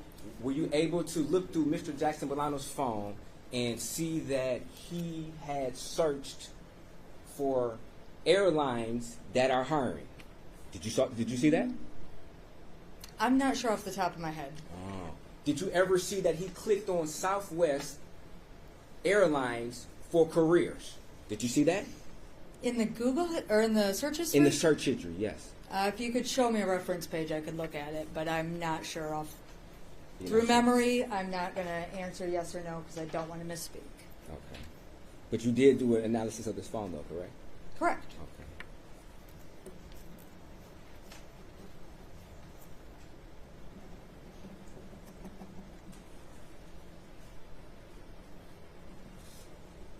And were you also able to see that Mr. Jackson-Bolanos' phone had multiple inquiries about flying to different places in the United States, such as Colorado, to look at houses?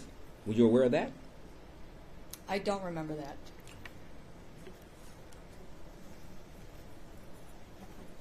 Were you also aware that in his search history there was an inquiry from the Secretary of State of how to get an enhanced license?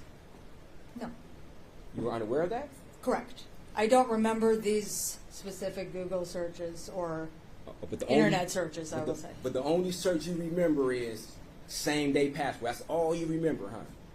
Correct. Okay. I review the, in preparation for court, when either side gives me information or asks questions about specific items of interest, then I will go back and tailor my review in preparation for court, tailor my review based on what is being asked of me. Okay, so So if I don't know, I wouldn't Okay. specifically look. So when did you review the same-day passport inquiry? When did you review that? I reviewed that up several times, up to and including on Friday. Okay. So you just narrowly tailored your search to just that particular term without any other searches that may have been around that time? In preparation for court, correct. Okay. Yes, I'm going to tailor my review to what is being presented through the exhibits. I'm not trying to memorize entire phone extractions in preparation for court. I'm tailoring it. Okay. You didn't see any inquiries, I guess, around that same day passport as to searches of how to leave the country. You didn't see that, did you? I don't remember seeing that, no. You never saw any type of search that said non-extraditable countries to visit. You didn't see that, did you? Non-extraditable countries to Yes. visit? Yes. No, I did not see that. Okay. You didn't see any searches about going to Mexico, did you? I don't think so.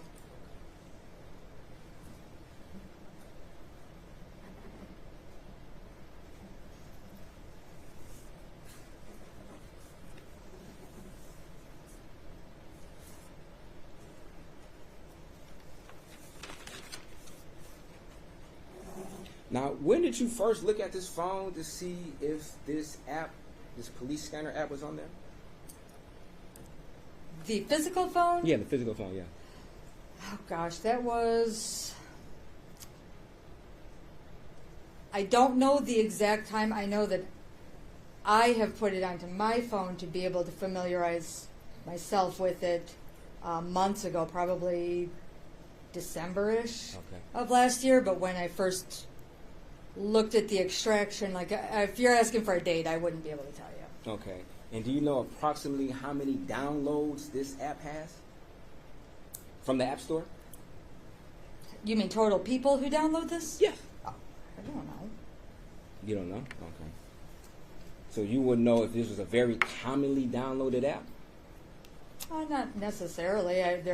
It's a common, frequent app, sure. It's a frequent app, okay, that's downloaded by a multitude of individuals, if you had to guess, correct? Sure. Okay.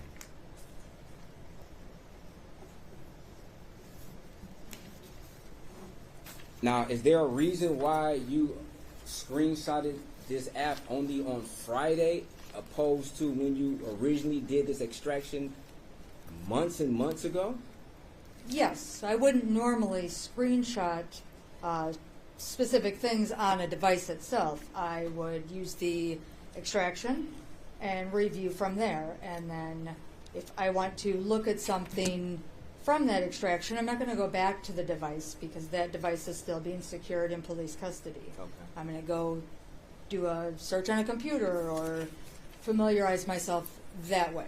And did you do that at that particular time, back when you originally did the extraction? Yes. Okay. And were you able to, I guess, download a screenshot of the app from the internet back when you originally did the extraction? Did I download a screen? Yes. Did you download any app information from the website when you did the extraction? I downloaded the app itself. You download the app? When did you download the app?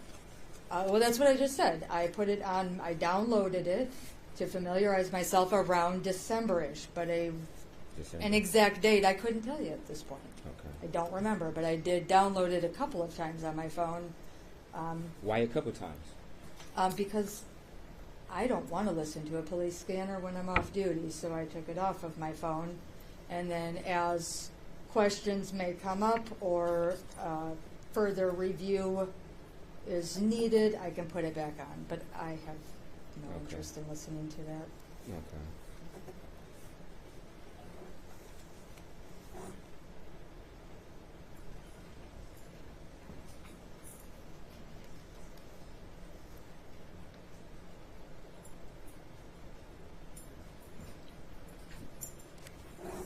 And you would agree, just for the record, that from your review of this metadata, the app was used no more than maybe 30 to 40 seconds at a time when he was used, correct?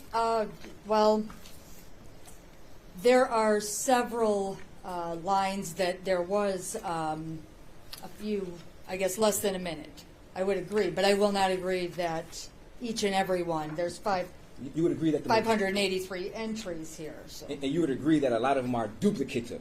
Yes. They're not just 580 individual app uses, correct? Correct. Okay. There are duplicates of them.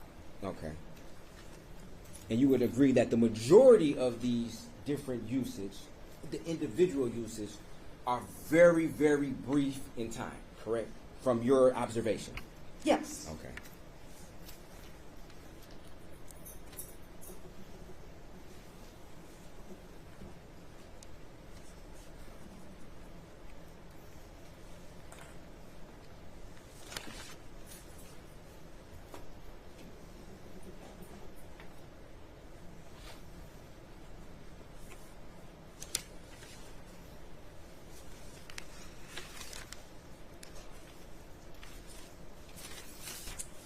Thank you. No further questions. Detective, there are some questions about the significance of putting a device on airplane mode. Yes. When a device is put on airplane mode, is that registered as a device event in the Celebrate report? It should be. There are times where I've seen that it has not registered, but so I guess I would say hit or miss. Okay. Does, I guess, the timing of one of these devices going into airplane mode, does that have any significance to the analysis that we did in this case? No. Regarding Jeff Herbstman's phones, there was some question about location data on his phone. Correct. Just to be clear for the jury, are you familiar with some types of phone location data that can be obtained from a cellular phone provider directly? Correct. Yes. And do you work with that sort of data? I do not. And is that different or the same as the type of data that you can get directly from a cell phone? That is different. This is from an extraction, and you can get tower information from a provider. So the Apple iPhone versus a T-Mobile provider. Two different sources of information, two different sources of data. And when it comes to the location data on Jeffrey Herbstman's phone, are you familiar with whether there was any relevant location data from the surrounding days, or was it just this one period of time for which there wasn't location data? So similar to a few of the other phones, the locations indicated that they were enabled, but based on whether it be permissions or different sources, there were none collected within that phone. So there was no useful location information collected from several of these phones. And when it comes to the location data that is on the victim's phone, showing you what has been admitted as Exhibit 42. So this type of information, where looking at row 12, for instance, where we get a point in time and then a set of GPS coordinates, would you have wanted to know that sort of information if it was available from the defendant's phone? Yes, I want to know all of the information from all of the phones, And if available. from the extraction that you did you try to pull all the available data from his phone? Yes, I do that with any phone I handle at all. I try to pull everything that I can. And was there any sort of granularized GPS information like we see in row 12 here on Exhibit 42 when it came to the defendant's device from the relevant period of time? No. Okay. And looking at Exhibit 44, the device information report for the defendant's phone, you see where it says location services enabled. Yes. Are you able to tell just from this when location services were enabled? No, I'm not. Okay.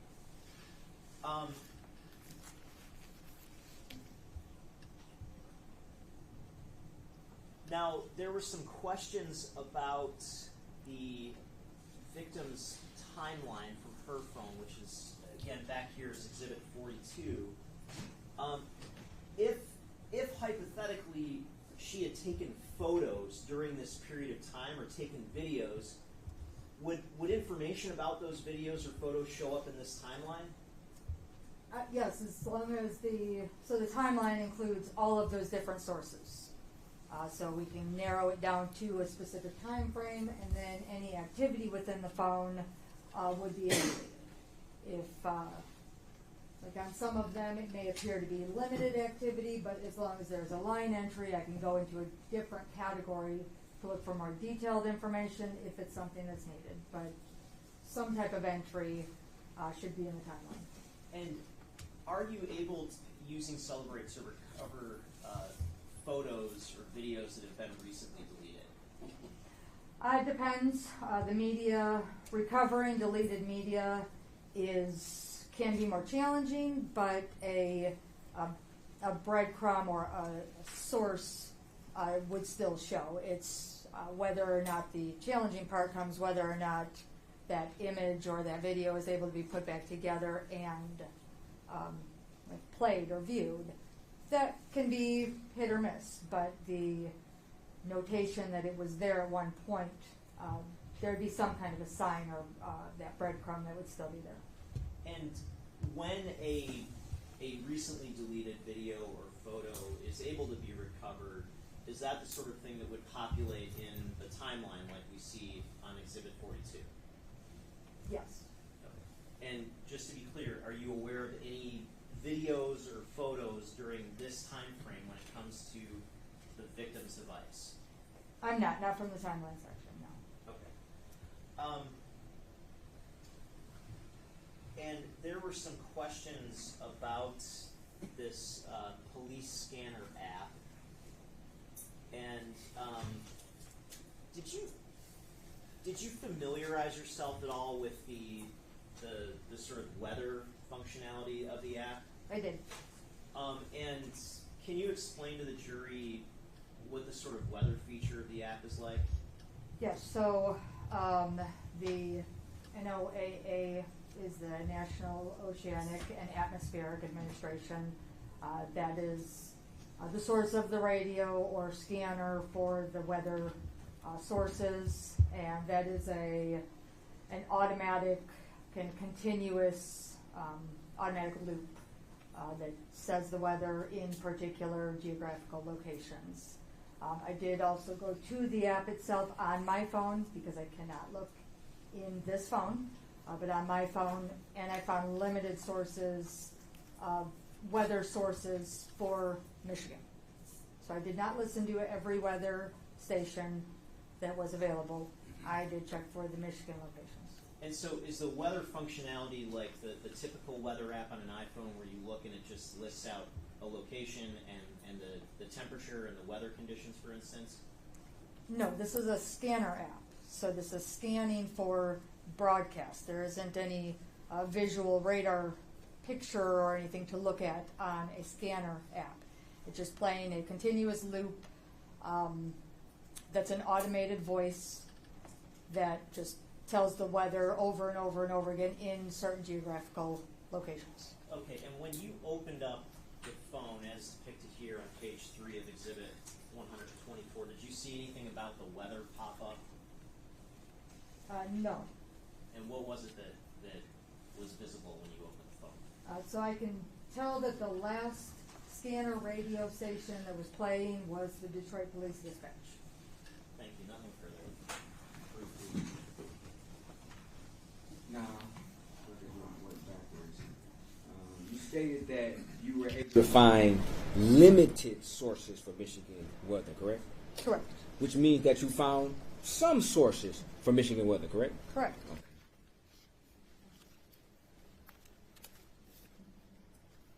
And those sources for Michigan weather spoke about Michigan weather.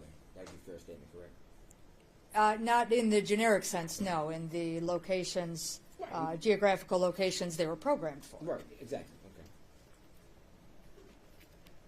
And you also stated that it depends if you're able to find video that's recently deleted, correct? It depends on whether or not, it might be a little bit harder to find it, but you stated that it'll have some, maybe a breadcrumb or two. It would be harder to recover that, yes. Okay. Yes, media sources, yes. Now, what type of breadcrumb would appear in with the device events line?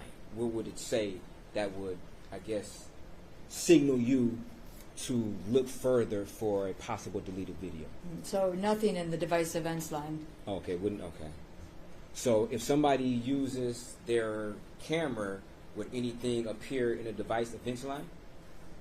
Not in the events is just recording the events. Okay, so that wouldn't be an event if somebody used their camera and took a picture? That wouldn't be an event? Not in the sense that you're referring to in the device events category. Okay. So where would it appear if somebody took a picture or a video with their phone? You can look in the video section or Okay. the images section. Okay, because maybe I'm confused. I thought a question was proposed of you of whether or not in the timeline events line, a timeline events section of the phone or device events, there would depict that the phone or the camera was used. Was that the question? Because No. if we go to Exhibit 41. Okay, I'm not sure which one is 41. And we can agree that this is device events, correct? Yes. Okay. And if we scroll to line 30,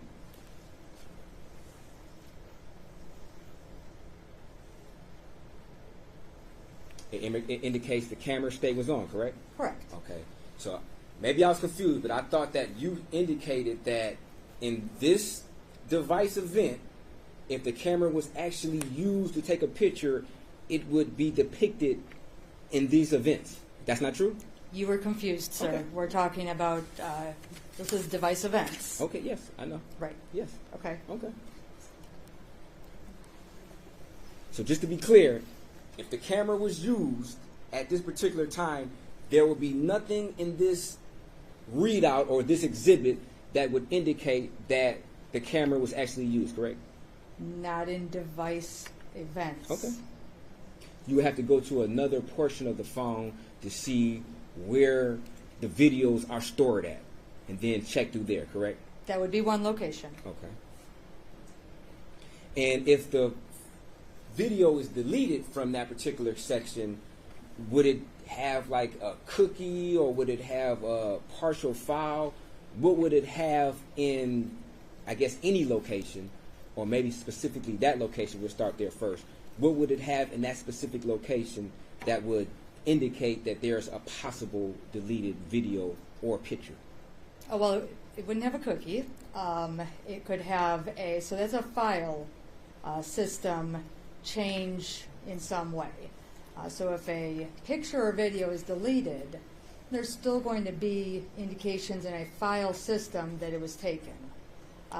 So it could just be date, time, image. It could, in deleted cases, it may recover that image. So we may be able to see it again. But there would be indications of, and this is all based on being able to recover it from the extraction process. So it would be deleted and then recovered through that extraction, through the extraction process. So part or all of it could be recovered, but there would be an indication, a line of something from the images section. It could be a partial date. It could be a little partial picture. It could say empty file, but we know a file was there. There are many different potential possibilities here. Right. And do you recollect on whether or not you were able to determine whether or not there was a recently deleted file or not? So from the timeline section, it did not show recently deleted files from that time frame or time period. Okay. Thank you. No further questions. Any further questions for the jury? Round down, Council Approach. Deputy, could you get the questions from the jury, please?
It is open for public use.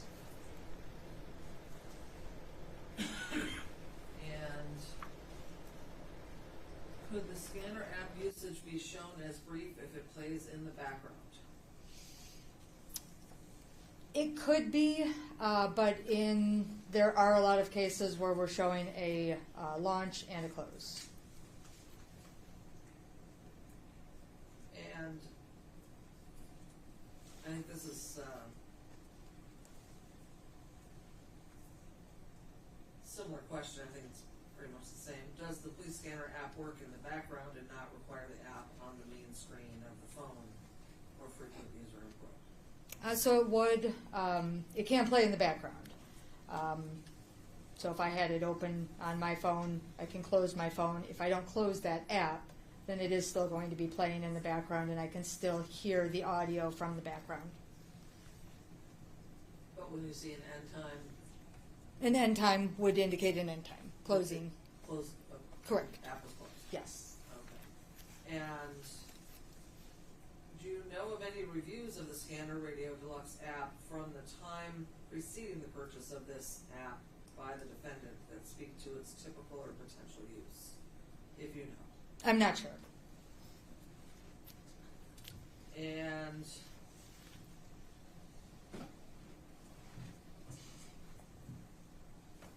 would you agree that the phone GPS location is a one-way communication from the satellite to the phone, and the phone uses a data connection to place its location? So the locations can be taken from different places. GPS satellite is one potential source, and that's all it is. It's a potential source. You can also have your tower location. You can have your media locations activated.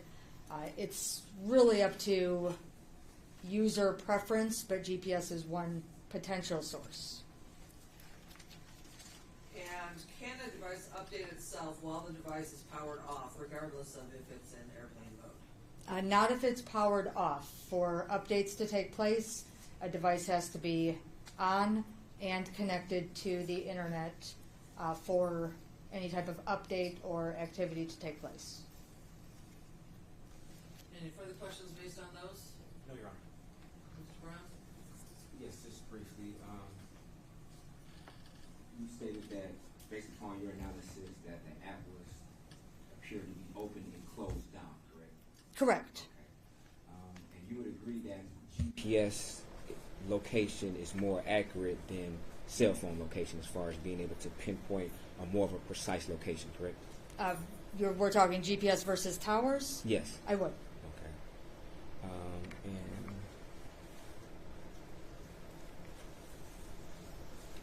that's it. No further questions. Any further questions from the jury? Okay, thank you. You can sit down. Does the jury need a break, or do we want to start the next witness before lunch? Any 10-minute break? Okay, let's take a 10-minute break. You can get to the restroom. Have you go in there. And then we'll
Yeah, I saw that. We Yeah. got a break by 3:40 tonight.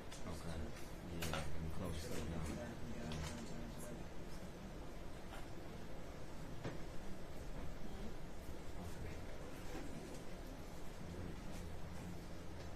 We got a break by 3:40 tonight.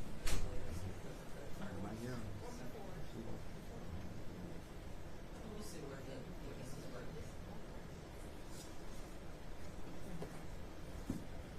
Want to check on the jury, see if it's ready to go? Yes, Judge.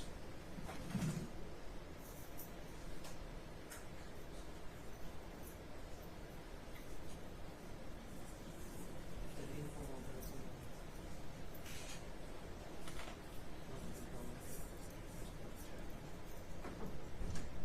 Take all of that.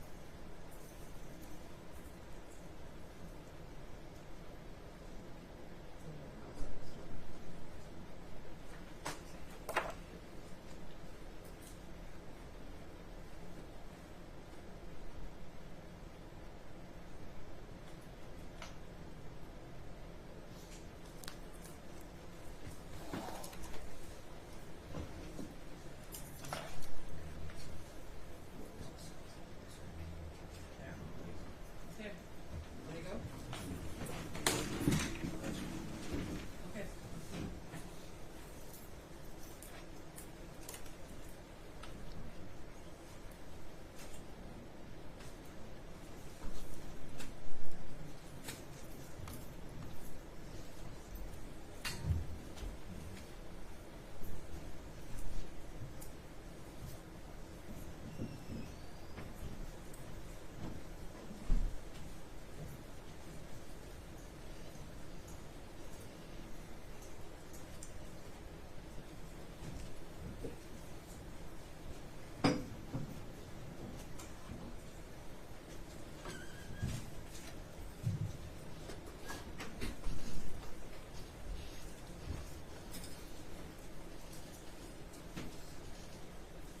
You may be seated.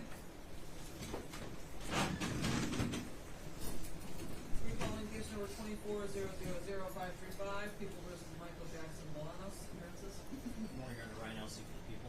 Dominic DeGrazia on behalf of the people. And Brian Brown on behalf of Mr. Jackson-Bolanos. Turner Christian Working, co-counsel on behalf of Mr. Jackson-Bolanos with your signing of the agreement. And I know for the record, Mr. Jackson-Bolanos is present, all counsel are present, and our 14 jurors are in charge of the courtroom. We're ready to proceed with the next case. Thank you, Your Honor. This time the people called Jordan Graves.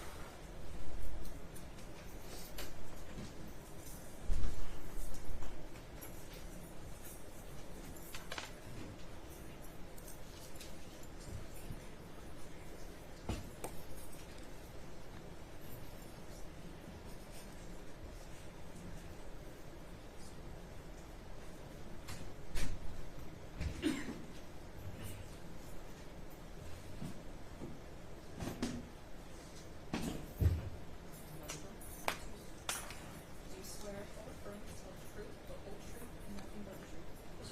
Thank you for your seat.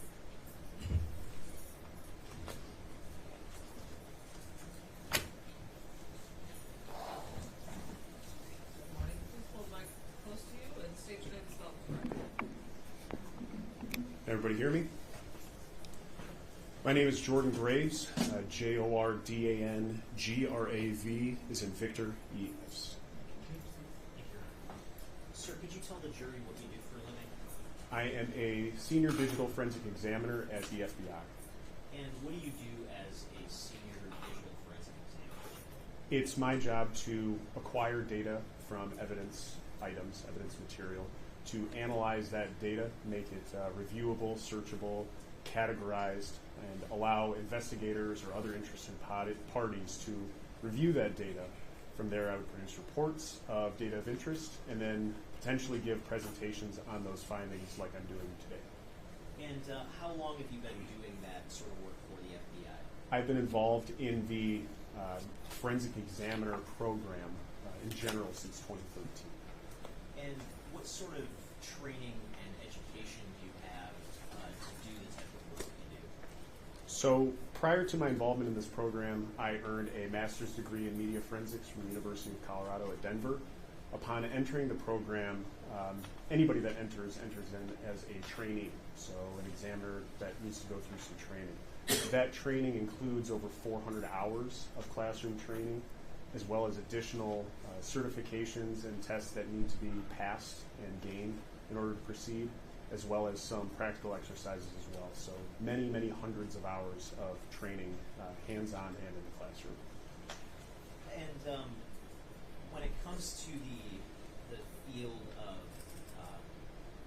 performing extractions of cellular devices, have you testified as an expert in that field before? Yes, I have. And approximately how many times have you testified as an expert in that field? Specific to that field, multiple times for the Circuit Court of Cook County. That's where Chicago is in Illinois. I've testified as an expert additionally at the Northern District of Illinois. That's federal court, again, Chicagoland area. And then I've also testified as an expert in a military court proceeding at the U.S. Marine Air Station Cherry Point. So basically a court-martial. I've testified as a forensic expert as well. Your Honor, with that, I would offer that the witness be qualified as an expert in the field of forensic cell phone extraction and analysis. Questions? No, Jason. Okay, then this witness's testimony will be accepted as an expert in the field of forensic cellular device extraction analysis. You may proceed. Thank you, Your Honor. Sir, I want to direct your attention to what has already been admitted as Exhibit 41, the Celebrate timeline for a specified period of time from the victim's phone in this case. Are you familiar with that report? I am. And just looking at, for instance, showing you rows 88 and 89 of the data in that report, are we looking at GPS locations from 4:23 a.m. and 4:29 a.m. on October 21st, 2023? Yes. And is it fair to say that the two GPS locations are not entirely the same for those two periods of time? That's correct. The values are different. And would it also be fair to say there's other varying GPS values contained in this document? Is that correct? Yes. Now, based on your role as a senior digital forensic examiner with the FBI, do you have some familiarity with how the GPS system works? Yes, a little bit. And can you explain to the jury just what the GPS system is as a general matter? So GPS stands for Global Positioning System. It's a series of satellites that orbit the Earth that help triangulate or locate devices with GPS antennas. Basically, you have an antenna on a given device, whether that's a phone or a designated dedicated GPS unit. I don't know if anybody ever had those handheld units that we used to have and put in our cars or vehicles. As well as the GPS transponding devices that are included in a lot of newer cars these days. A lot of people can use turn-by-turn directions right in their car. So those devices have antennas that communicate back and forth with these orbiting satellites to try and provide locations for where you are and assist you in navigating wherever you're trying to navigate to. And did you have an opportunity to plot out some of the GPS coordinates reflected in this Exhibit 42? I did, yes, a sampling of them. And what did you find when you plotted out that sampling of coordinates? So for the coordinates that I had... Your Honor, I would object. I believe this is a witness who's qualified to, I guess, testify about the GPS coordinates. He even used the word qualifying that he knows a little bit about GPS. So he's an expert in forensic extraction, but I don't believe he's an expert as far as global positioning system on how it works or the coordinates are, and be able to compare different coordinates to different coordinates, Your Honor. So I believe that this witness is not the right witness. Well, it's extraction and analysis. He testified that he knows little about GPS, a little. He used those words. What's up? Can you ask some further questions? Sure. Sir, when you said you knew a little bit about the GPS system, what do you mean by that? I meant that I didn't design GPS systems. It's not my primary job to track devices with GPS systems. Just as a user, of devices that have GPS enabled, and as an experienced examiner who has reviewed GPS location data on given evidence sources. That is what my expertise is in. Okay, and within your area of expertise, do you have experience analyzing GPS data that has been extracted from cellular devices? I do. And are you able to testify and use some of that experience in terms of interpreting the data reflected in Exhibit 42? Yes. Okay. So did you plot out, you said you plotted out a sampling of some of the GPS coordinates in this particular document? I did. And what did you find when you plotted out those coordinates? Those plot points, when applied to a map, fall within a general area, but to be more specific, more precise, the two furthest plot points that I had placed and mapped and measured varied by about 19 meters, which is somewhere between 5 and 6 feet. Or, I'm sorry, the other way around. 5 meters, 19 feet. So a 19-foot variance between these furthest points that I mapped. Okay, and were all those points consistent with being in and around the area of 1366 Joliet Place in Detroit? Yes. And now, based on your experience interpreting GPS data, is that sort of variance consistent with the device moving during that period of time? It could be moving or stationary to have variance in GPS records. And how could it be stationary if there's deviations in GPS points from one time to another? You're not objecting. We're getting into speculation now. He's speculating. Truly, he's not an expert in this particular situation, so he's asking him to speculate on an area that's beyond his expertise. Well, Judge, he's qualified to testify in this, and the defense opened the door to this by speculating that the device was moving at the time. Well, not with this witness. This is the improper witness. If he wanted to cross-examine the witness that I crossed on, if he wanted to direct that particular Right. witness, but this is a whole different and witness. that's why we asked Senior Digital Forensic Examiner Graves to look at this data, because he has more experience with the GPS system and testifying about this than Detective Marcos. And I don't believe he's ever said he's been qualified as an expert in global positioning systems and testifying in that. He testified that he was been certified as an expert in extraction, but not as far as analyzing global position. And he's just not the right witness. Ask him about his training regarding GPS interpretation. Okay, what sort of experience or training do you have when it comes to interpreting GPS data?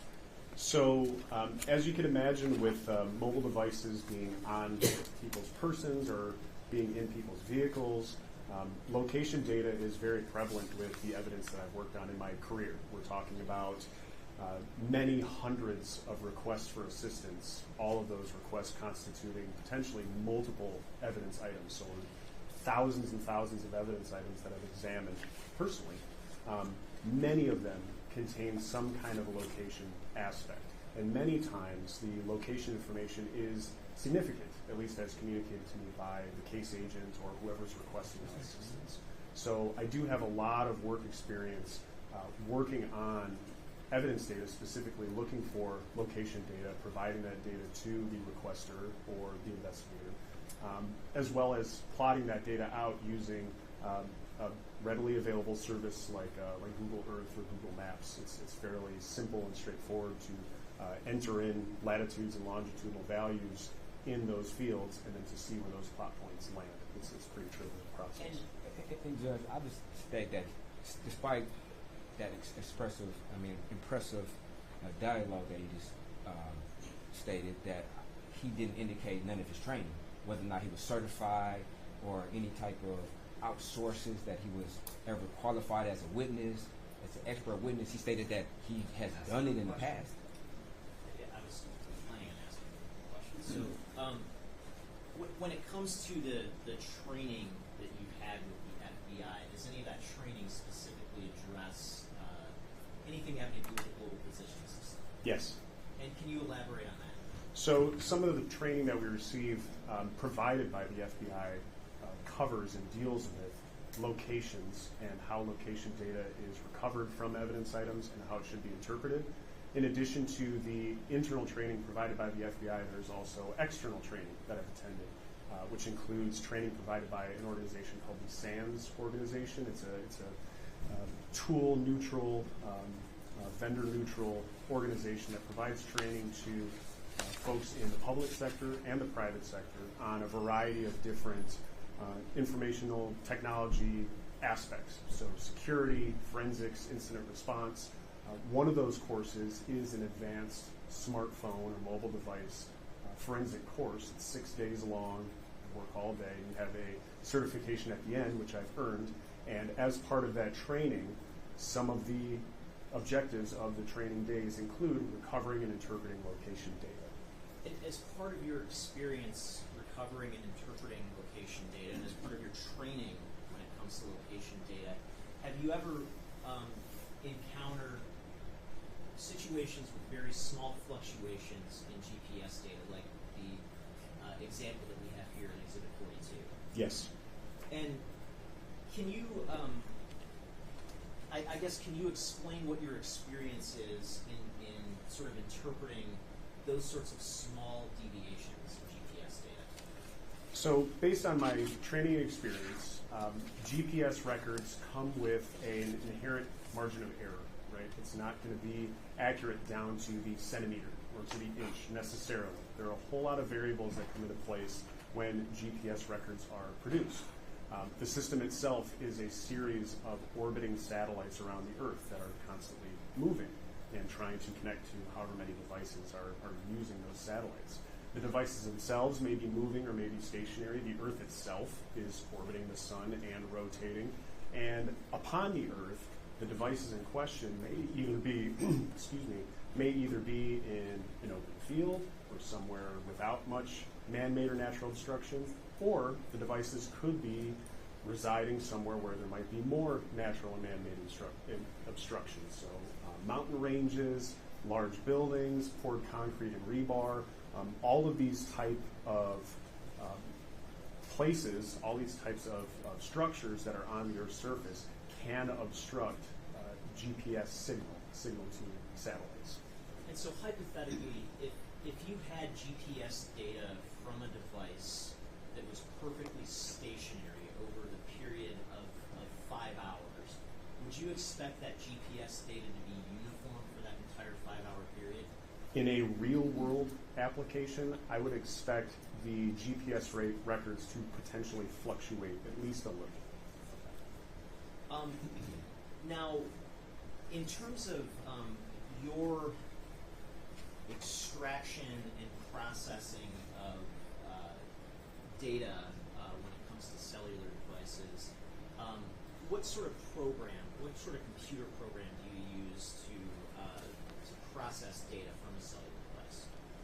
So the tools that we use as forensic examiners, they can vary depending on what kinds of evidence that you're looking to conduct your examinations on.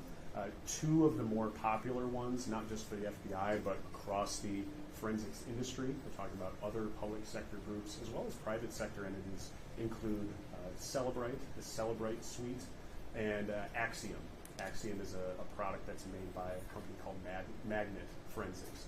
And they both effectively achieve the same goals, which is to take an extracted data set and to parse through that data set. When I say parse, I mean iterate through the data set, read the data, this big long string of characters, letters, numbers, and then make interpretations about what that content may be, and then present them to you as lists of possible artifacts, location data, device information, chats, internet activity, any of the data that you might anticipate would be populated on a mobile device could potentially be recovered from these tools. Now, are Celebrite and Axiom the same exact computer program? They're not. If hypothetically you were to take the same data set and process it with both Celebrite and Axiom, would you expect to see the same exact results?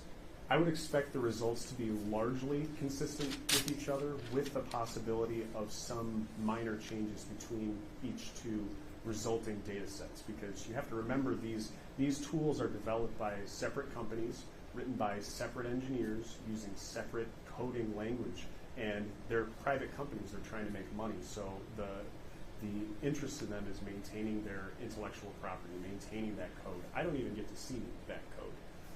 So they won't know what each other are writing, therefore you would anticipate that the results would be at least slightly different. That's why it's important for us as forensic examiners to be generally tool agnostic, meaning using a tool, using multiple tools, verifying results, and being as sure as you can of what it is that you're seeing. And in connection with the investigation into the death of Samantha Woll, did you obtain raw data from an iPhone associated with the defendant in this case? I did. And did that data come from the Detroit Police Department? It did, yes. And when you obtained that data, that raw data, what did you do with that data? That data, as I understood it, had already been processed using the Celebrate forensic suite. So I used Axiom as requested because at the time, to my understanding, Axiom wasn't available for that DPD personnel to use. Okay. And when you processed the data using Axiom, were you able to generate a sort of overall report of the data? Yes, sort of an encapsulation of all the different kinds of artifacts that Axiom had recovered from the given data set. That set of results was generated, yes. Okay, and did I ask you to come prepared to authenticate a subset of sort of extraction reports from the overall data set? You did ask me that, yes. Okay, and did you go into your overall sort of body of data from the Axiom program and confirm the authenticity of those reports? I did. Okay. I'm holding first what's been marked as People's Proposed Exhibit 126. May I approach your honor?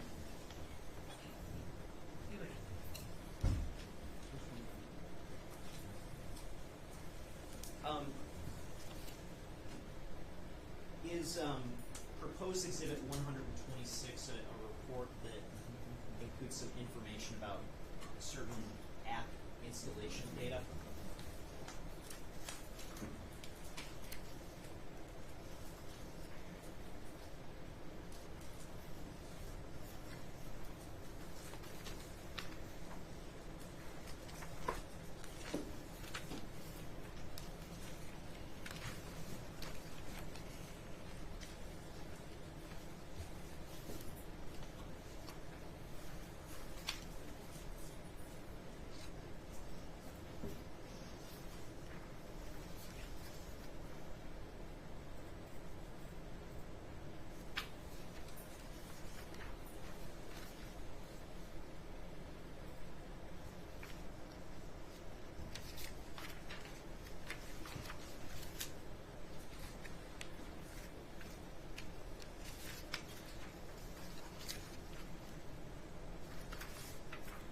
Yes, this is a series of records pertaining to app installation, yes. And in terms of the apps that are referenced, is it specific to scanner-related apps?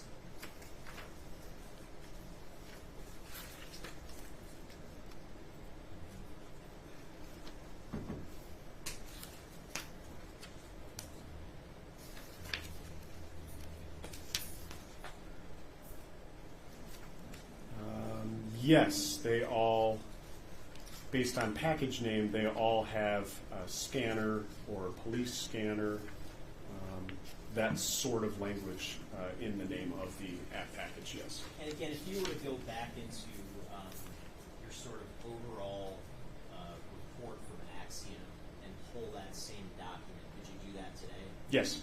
Your Honor, I move to amend Proposed Exhibit 126. Was that one of the ones you alluded to earlier, or is it about this one?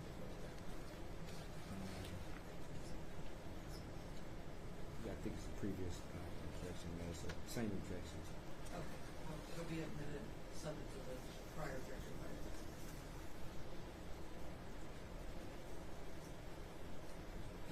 And I just have a couple of questions about this exhibit. Just on the cover sheet, what is, where it says case number, what sort of information does that reflect? So the whole series of numbers following that case number entry, the first portion, DE, stands for Detroit. That's the identifier that the FBI uses to indicate what field office this particular case is being worked out of, so Detroit.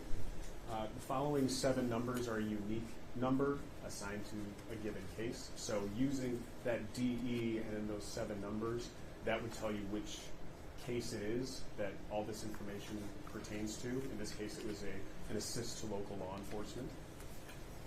The next 6 numbers, that 288734, that is the request number. So that number is generated when a request is made specifically to me or individuals that are on my team in Detroit to assist in a case. So using that first portion, that DE383, et cetera, and then that request number, examiners that work in the FBI that have access to request records would be able to see this is a request for assistance on this given case, and you'd be able to see the details for that given request. The last portion, that 248-906-5529, is the phone number associated with the device that is being extracted and examined within this report. I want to ask you about record number 7 in the report on page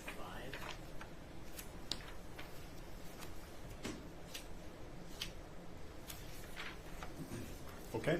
And what sort of information can we glean from this specific record? So there are a series of rows depicted in this record: action, package name, date and time, local time, source, location, evidence number, recovery method, and item ID. The first one, action, install, successful.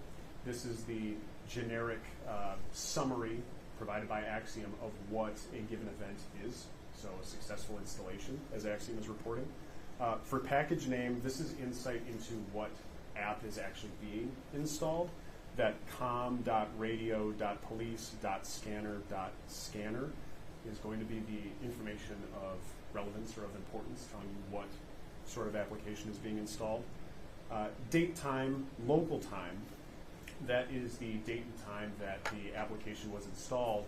And local time is significant because a lot of times when we're talking about computers or mobile devices, the time isn't necessarily based on your time zone. It's based on something called UTC, which doesn't account for time zones. It's this universal cutoff time somewhere in Europe is where this takes place. And then from there, you would have to adjust for your time zone minus 4 hours or 5 hours or 6 hours as you go into different time zones. And then obviously changing for daylight savings where that's observed. But this local time specific portion gets around that and tells you what the local time to the device was at the time of this record. Source, this is where this record is actually pulled from on the extracted data. So if you were to connect to this phone, say, to your computer and navigate through it like a thumb drive, like you were looking for family photos or something, this would be the series of folders you would have to navigate to and the file you would have to open to see this record. So you can walk right through it. Every time there's a backward slash, that's a new folder you have to open. And then finally, this mobile_installation.log.0, that's the name of the log where this record came from. Underneath that is location. This is the quasi-physical place on the device of where this data exists, not in terms of within these digital folders, but actually on the device. It's different with mobile devices because with computers, the language we used to use was for spinning hard drives that actually have physical platters that had information stored on them. With these flash storage devices that we refer to as flash, there isn't a spinning mechanism or moving parts that constitutes this storage mechanism. It's all chemistry. It's all chemical reactions. It's all electronics on chips. But anyway, that offset, that location, is where in the stored medium this record would be. Below that is evidence number. That is just the name of the source that this data ultimately came from. So you'll see it's HF23-273, which I was led to believe is the case number for the Detroit Police Department. Then Apple iPhone XR is what it says. 248-906-5529 dumpfile.zip. That .zip is an archive. It's an encapsulation of the data extracted from the phone in one container. Underneath that, recovery method parsing. That just means through its normal iteration process, the software found this record and is displaying it. It didn't have to do any kind of advanced analytics or second passes through or anything like that. It's just traversing through, finding it, recording it. And then finally, item ID. This would be a unique identification number within this Axiom processing session pertaining to that record. So as you go through all of the records for all of the artifacts that were recovered from this device, all within this same session, each record would have an individual ID number. And that is all the information listed here. And if we go to record 8, what's the next action that's reflected there? The next action that's reflected there is uninstalling identifier. And can you say anything about what that means? An identifier, I mean, it depends on the context, but in a lot of times when phones and computers are doing normal day-to-day user-related things, tasks, there's a lot more that happens in the background than folks may understand. For instance, if you're simply typing in a Word document, the things that are going on in the background of that computer aren't just placing letters within that document. There might be a whole bunch of background system things that are happening at the same time to best manage the user experience, to best keep the thing operating in an optimal fashion. And so this uninstalling identifier record following shortly behind the install successful record within 2 minutes and pertaining to the same package, that COM, radio, police, scanner, just a sort of system maintenance, maintaining this application. And if we go down to record 19, can you just, I guess, briefly summarize the action, the package name, and the date and time associated with this record? So for record 9, the action made container live. Sorry, record 19. Oh, I'm sorry. Yeah, down on Sorry about that. page 7. Mm-hmm. So record 19, the action install successful. So same action that we had from the previous covered record. The package name for this one is a placeholder COM Sepia Software Police Scanner. So that would be the name of the application that was being installed. Date and time, local time, 2023 11/3, which is November 3rd, 22:30:34. That'll be 10:30 at night. Source, that's the location of where this record was recovered from the data set. Location, the physical location on the media item. Evidence number, this is that same container that contained all that extracted data from the phone. And then item ID, you'll see, is a different record identifying number than the previous one discussed. Okay, and then if we go down to record 20.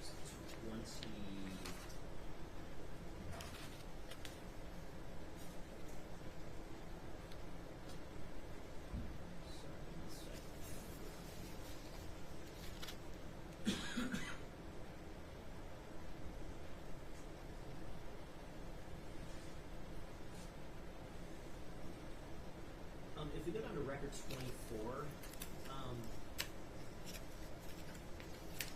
are we dealing with the same package name or a different package name at this point? So the package name listed for record 24, right? Correct. That's Net Gordon Edwards Scanner -Radio-Deluxe.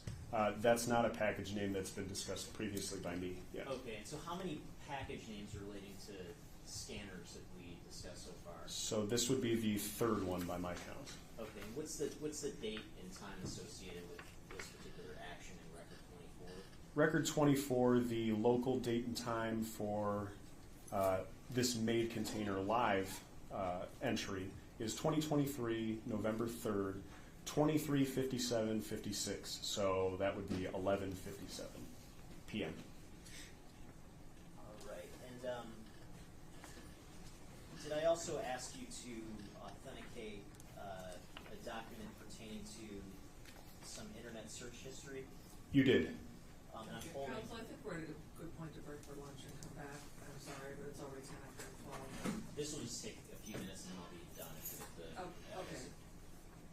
I'm holding what's been marked as proposed exhibit 52. May I approach? You may. proposed exhibit 52, a report that reflects an artifact of a particular web search that you located in the data from the defendant's phone.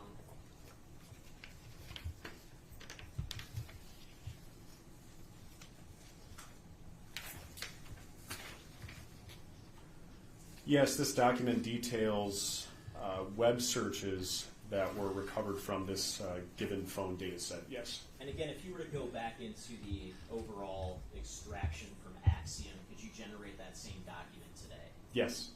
I move to admit proposed exhibit 52. People's 52 is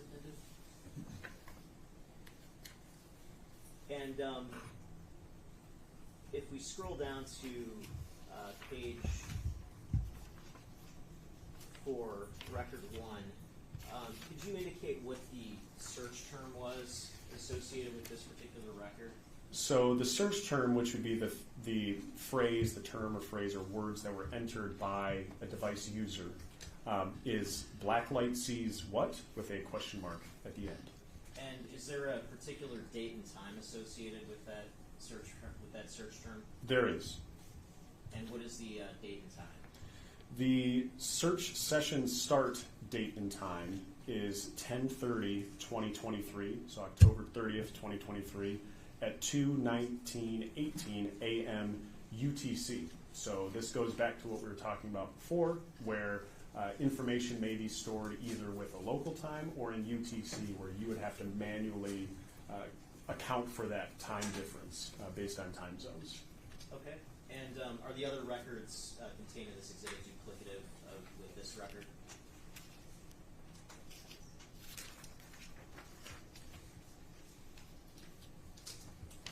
The search terms for the remaining records are the same, yes. Okay, thank you. Nothing further. Just to clarify, the UTC time adjustment would be what for the record of drug area? So depending on the time of year, depending if daylight savings is in place, it would On either that day. it would be -4 or -5. I think it's -4 for this time of year, but I'm not exactly certain when the daylight savings comes into or out of effect.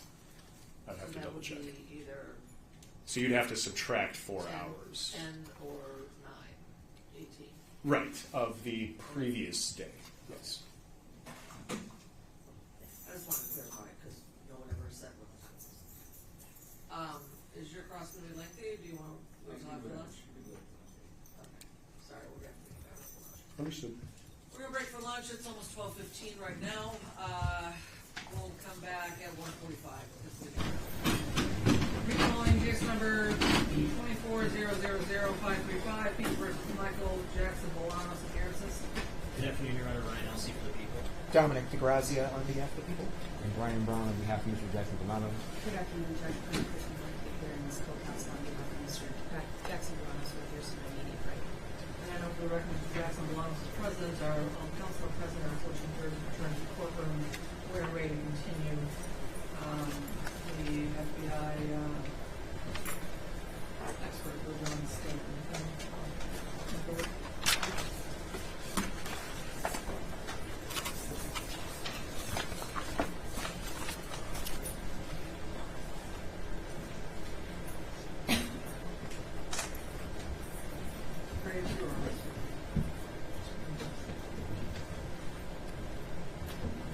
People have finished their direct examinations. Correct.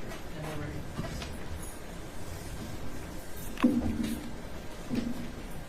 Good afternoon, Special Agent. Sorry, I'm not an agent. Oh, you're not. Oh, okay. I'm sorry. I apologize. Civilian. But good afternoon. Now, you indicated on direct that you had some experience with the way GPS works, correct? With the way that GPS data is interpreted when it's observed on evidence devices, yes. Okay. And you indicated that sometimes, I guess from your understanding, there could be at least a 5-meter variance into the actual location into what the information depicts? You're talking about a variance between where a device actually is versus the location data that's recorded. That is correct. There can be a variance. I don't know the extent of that variance. That would be subject to testing. Okay. Now, you indicated in this particular case that you were able to input the longitude and latitude to find out the coordinates, correct? A sampling of them, yes. Okay. And when did you perform that analysis? When I was preparing for trial with the prosecuting attorney asking me to review some of these materials that he had planned to ask me about. Okay. He provided a list of exhibits for me to review, then took those sets of coordinates, plotted them, calculated where they would be and how far apart those coordinates would be. Okay. And can you just give us a time frame estimate on when you had this conversation and you performed this analysis? Ballpark? Ballpark, it would have been within the last few weeks. Last few weeks? Okay. So would it be fair to say when you originally did this analysis of the particular phone that you did not input these coordinates into any type of database to determine what the coordinates were? That is correct, yes. Okay. Now, you did notice a difference in the coordinates on different line items, correct? Different records of the location? Yeah, yes. Yes, some of those records were different. Yes. Okay. And you're not able to definitively say whether or not that device did not move from one time period to another one, correct? Correct, yes. Okay. And it's very possible that if the device would have moved, say, 5 feet, then it could have been a change of the coordinates as far as the longitude and the latitude, correct? Yes. Okay.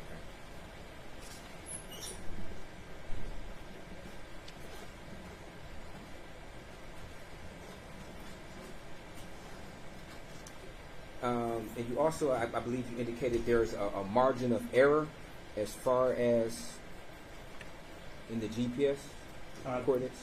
Yes, with most scientific measurements, there is a margin of error that comes with those measurements, yes. Okay. Were you able to ascertain whether or not in these coordinates there in fact was a margin of error? No. So it would be fair to say that you never went to the actual location area of this apartment complex or condominium to perform your own independent analysis, inputting the exact coordinates that were depicted in the exhibit which the prosecutor asked you to review. Myself to the physical scene? Yes. No, I never went. Okay.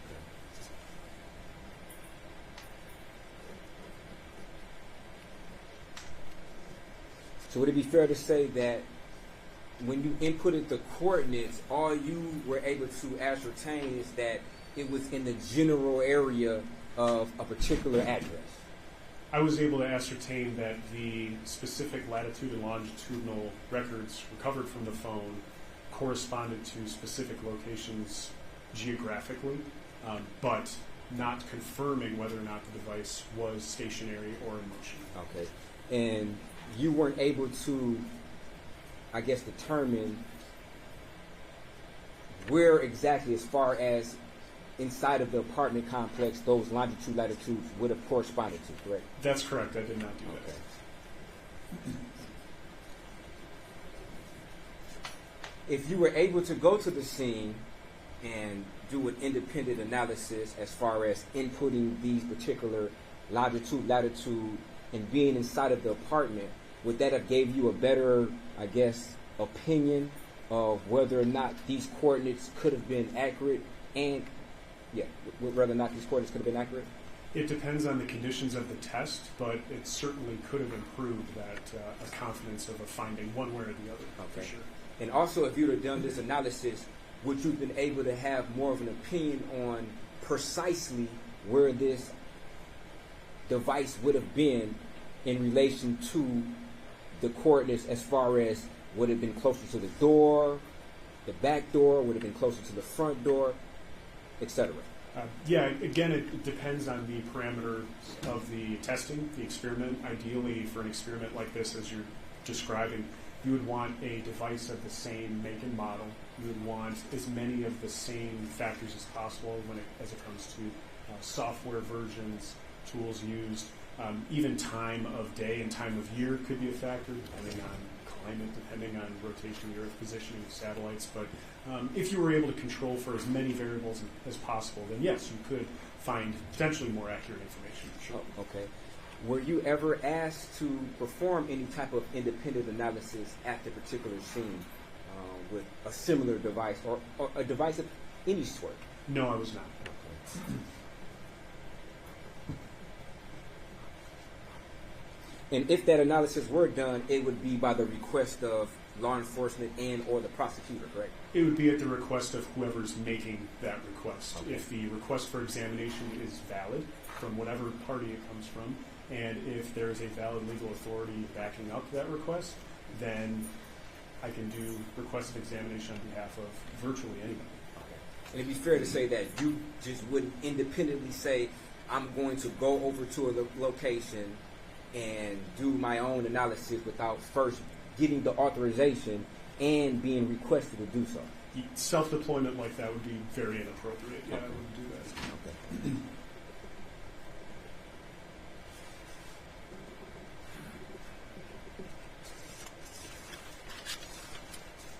Now, you also indicated that you did an extraction from Mr. Jackson-Bolanos' cell phone using the Axion software?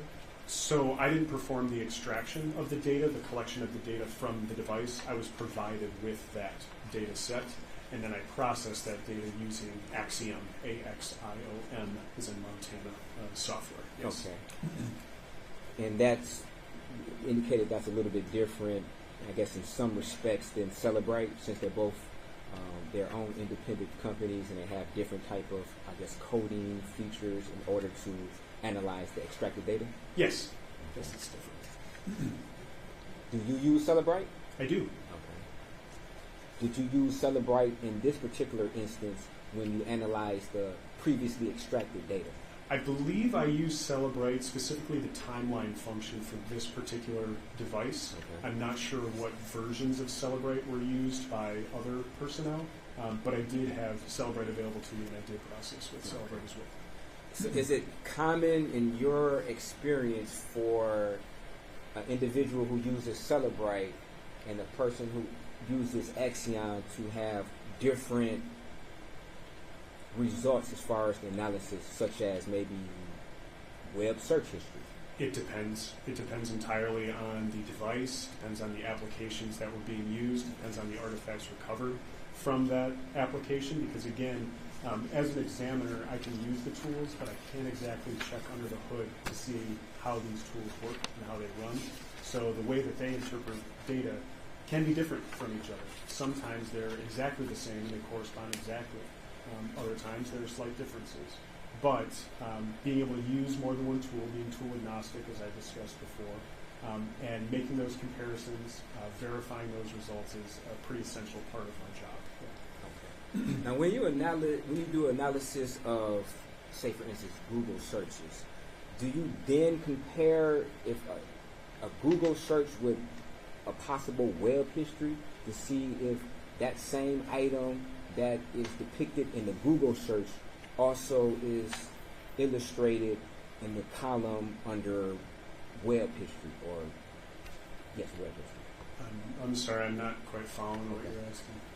You would agree that for phones, they have a history of websites that were actually visited, correct? They can, yes, Okay. depending on the device configuration, depending on how your software is set up, how your web browser is set up. You might be using a web browser that doesn't save its history, doesn't save that activity. Maybe you're using a private browsing mode or incognito mode. In that event, your device won't necessarily retain all the information. So it depends. Okay. And when you did the analysis of Mr. Jackson-Bolanos' phone, you were able to look through the actual web history, correct? Yes. Okay. And you indicated that you were able to identify, or I guess see this search, black light sees what, that was under the Google searches? It was in the, if I recall correctly, it was a search using the Google search platform using the Safari web browser on the iPhone, if I recall. And would it be fair to say that when you went back to the Safari's web history, that particular search was not depicted under the heading or title of or column of Safari's web history? It may not have been. I did not look for it there. Okay. Would that be odd, in your opinion, for an individual to use Safari and allegedly use Safari, Google on Safari to search a particular term, and then if you go to the Safari history to not find that same search under the history? Would that be an odd scenario, is that what you're asking? Yeah. Not necessarily. Depending on The how... settings? I'm sorry? Depending on the settings or how they set their web? Well, not just the settings, but actually how the data resides on the device. There are some situations where data, if it's deleted from a given device, it may not appear where you had stored it in a given file or in a given folder. It might be somewhere else, a place where we refer to it in forensics as unallocated space, meaning it's not set up for active storage somewhere. The way that I like to describe it is, imagine an apartment complex that's fully filled up with residents, and say one of the residents leaves all of their belongings there. That apartment complex is no longer allocated by an occupant. There isn't somebody living there anymore, but there are remnants of that person's stay there, and some of that material might offer suggestions or information about what was originally stored in that place. It's sort of like that. Okay. And would it be fair to say that you didn't find any evidence that would suggest that this particular search was deleted from the phone or from the web browser? I would have to look again to confirm that information. Okay. But surely one of your tasks was to prepare or analyze this report with this particular search on it, correct? So my given tasks were to take this data, this extracted data from this device, and let Axiom process it and set it up for categorization, searching, recovering possible artifacts, and then to furnish that data to investigators, interested parties, for them to conduct their own analyses, and then to provide greater context if people had questions about the artifacts that they were looking at. That was my task. Okay. And one of your tasks in this particular case was a question was asked about a very particular Google search, correct? Yes. Okay. And you analyzed the data associated with that Google search so you could be prepared to testify to that very same search in court today, correct? Yes. Okay. So would it be fair to say that more or less you did your homework in relation to this particular search so you'll be prepared to testify today, correct? I think I would need to review the exhibits or the particular screenshots of these records to be able to say specifically whether or not records were recovered from deleted portions or if they were actively stored. Okay.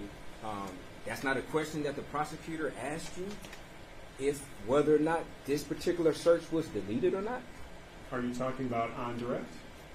Before you testified today, was that one of your tasks to see whether or not this search was ever deleted from the phone or attempted to be deleted?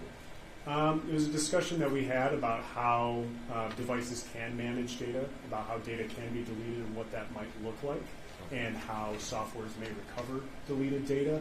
But I don't think we necessarily got in depth about deleted and recovered information specifically to specific terms or records. Okay. Would it be fair to say that had you came across any information or evidence that would have suggested that this particular search was indeed attempted to be deleted, you would have noted that and notified the prosecutor or any other law enforcement? It's certainly possible. Just because data is deleted doesn't necessarily, from my perspective, doesn't necessarily make it any more or less noteworthy than other data sets, unless we have reason to believe that something was intentionally deleted, or if an investigator or a requester said, hey, look for this specific artifact or entry, we think it was deleted. That would obviously raise my attention to the fact that something might be deleted. But devices retain and delete information all the time, constantly, just a matter of how they operate.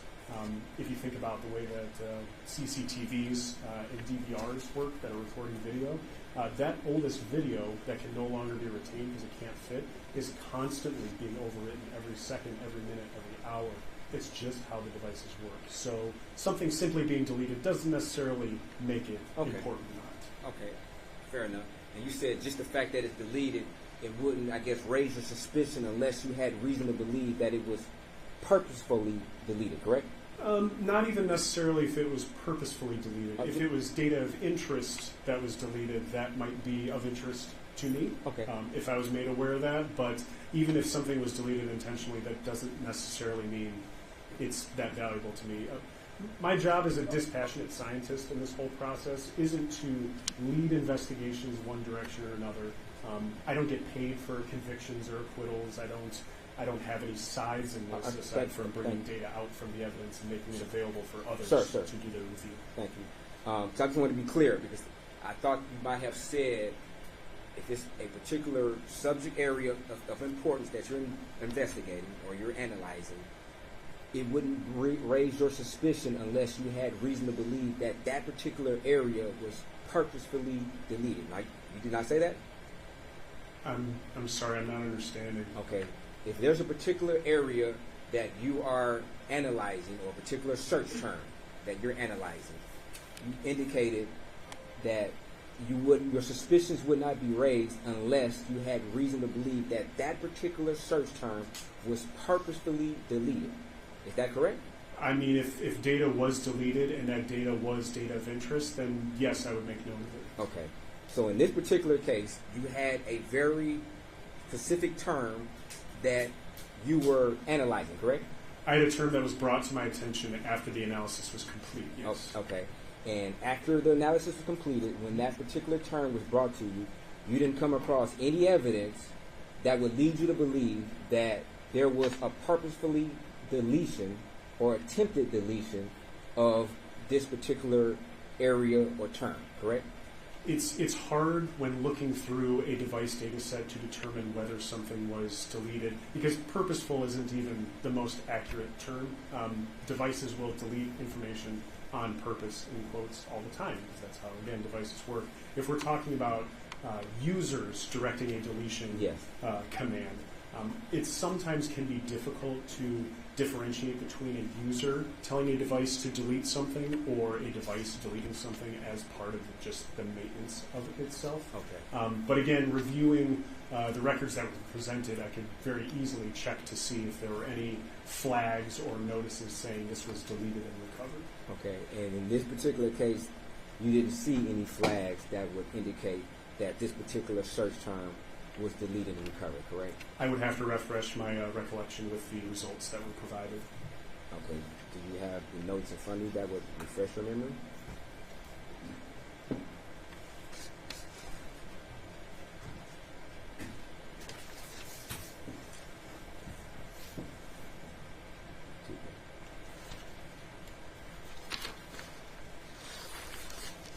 May I? Yes, please. Thank you.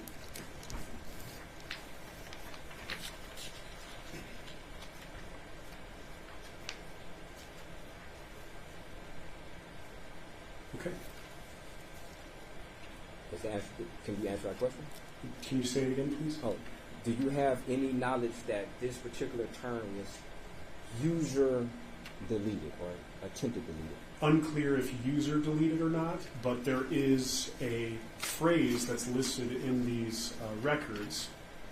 And I'm looking at, for instance, record 1 from Google searches. This is from Exhibit 52. The search term is blacklight sees what? Again, question mark. Google search conducted in Safari. And for the artifact category, the material that's listed in this artifact category is WebKit browser web history carved. The word carved is in parentheses. Carved is a technical term that basically means a piece of data or piece of information was deleted either by a user or by the system, and that the tool that I'm using has recovered that information and presented it to me as a possible artifact. Carving, if you think about it the way that the word carving is used with artists that carve things out of wood or stone or something, the concept is to pull something that's already within that material out. It already exists there, but to make it visible. That's the reason why the term carved is used in forensics, because the information is there, the tool is just making it visible to you as the tool user. And do you know what the Safari settings would be in order to determine whether or not this was a system-generated attempted carving or not? Whether it was a system deletion or a user deletion? Yes. No, I don't know those settings. Okay. Were you able to analyze the settings to determine? Those settings would be best reviewed by powering on the phone, opening that app, and browsing through the settings for that app. Okay, so there's no way, once the phone is extracted, to go through the previous saved settings on that device and then analyze those settings to determine what those settings were at that particular time? There are potential ways to do that by perusing through the databases available from the extracted data, but there's no guarantee that this particular databases and records will be extracted out that would properly replicate those settings for an examiner to review.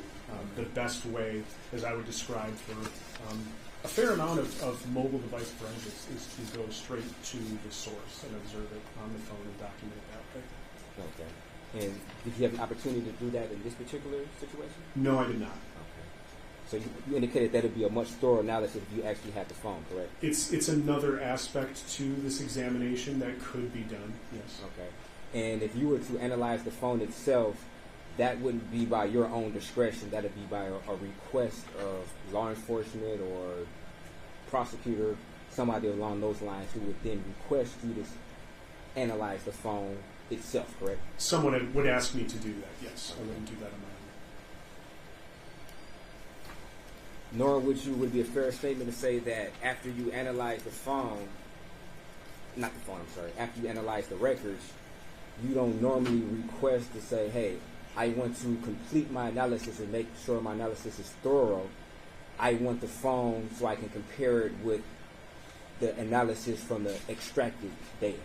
So it's a pretty common misconception for folks that maybe don't do forensics, because we're all kind of desensitized to it the way it's depicted in the media, TV and movies. There is no complete examination. There is no complete analysis. There's always an extra layer, an extra level that a person could potentially do. If I were to use tools, the argument could be, well, why didn't you just manually review this information? And if I were to manually review the files stored on the phone, it would be, well, why don't you just manually review the actual bits and bytes, the actual ones and zeros stored on this phone? The closest thing a person could get to a complete analysis or a complete examination of a device would probably take the rest of their lifetime for one given device. So, I'm sorry? So would it be fair to say that if an individual wanted to do an extra layer of analysis, one could compare the extracted device information with the actual phone extraction, the physical phone, and compare those two? It may not be total, but it'll be an extra level that one previously didn't have, correct? I see what you're asking. That is something that could be done, although it should be noted that all the tools that the FBI uses, that we use, with the exception of deviations from our processes, all the tools that we use go through testing and validation procedures where test data sets are actually run through the tools in order to obtain predictable results. If the results that are obtained are predictable, then we know that the tools are operating the way that they should. They're recovering the data the way that they should. They're describing it to us the way that they should. Therefore, the tools can then be trusted, for lack of a better term. And we do that for every version iteration of a new tool, as well as every new tool that we use in our work. As part of your analysis of the extracted information on Mr. Jackson-Bolanos' phone, were you able to view other search histories that were done on his phone? I believe there were other search terms that were recorded on the device and recovered by the tool, yes. Okay. Would it be fair to say that there were multiple searches of that particular device for haunted houses? I would have to go through to remember it. Okay. And you use the Axiom program, correct? Axiom, yes. Okay. And you're familiar with this program? Yes. Okay. Yes, I've used it. If I had hypothetically a Axiom program with the dump of the phone would you be able to look at that particular, screen to identify whether or not this is the same data that you use and the same software that you use in order to perform your analysis on the phone? Are you talking about the evidence data or the tool data? The software that analyzes the data, or the Yes. same phone data? It's the software. The software, Oh. if the phone was uploaded into Axiom program, would you be able to identify first the Axiom program and also whether or not this is the same data that you use in order to perform your analysis? Okay, so if somebody else was using Axiom, would I be able to say this is the same software and the same version as the one that I use? Yes. Yes, I would. Okay.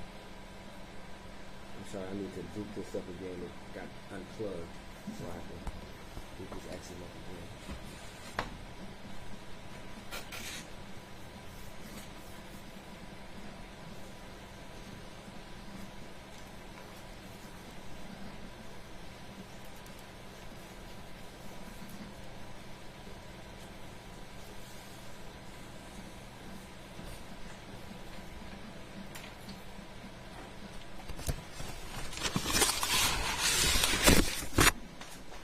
I guess in the meantime, while this loads up, load it up now.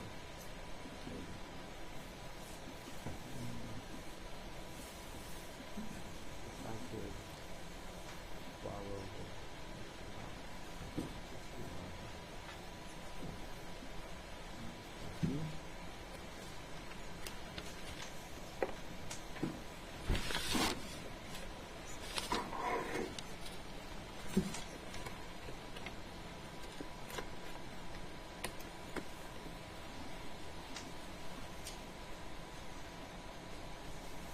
So if I could direct your attention to the screen.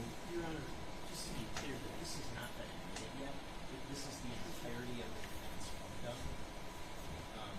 Is the defense trying to move from the entirety of the program to the admitted?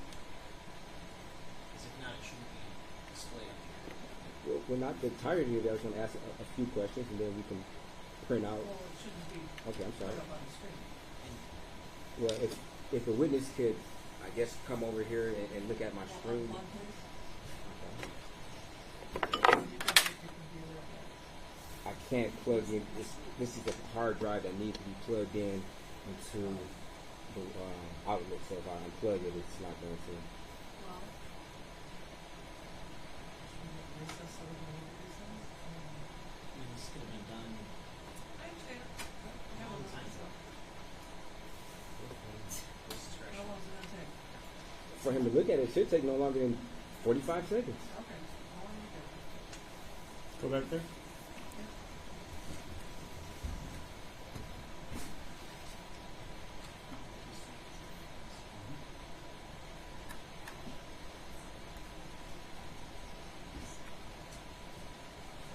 May I refer to my examination notes? Thank you. Thank you. Thank you.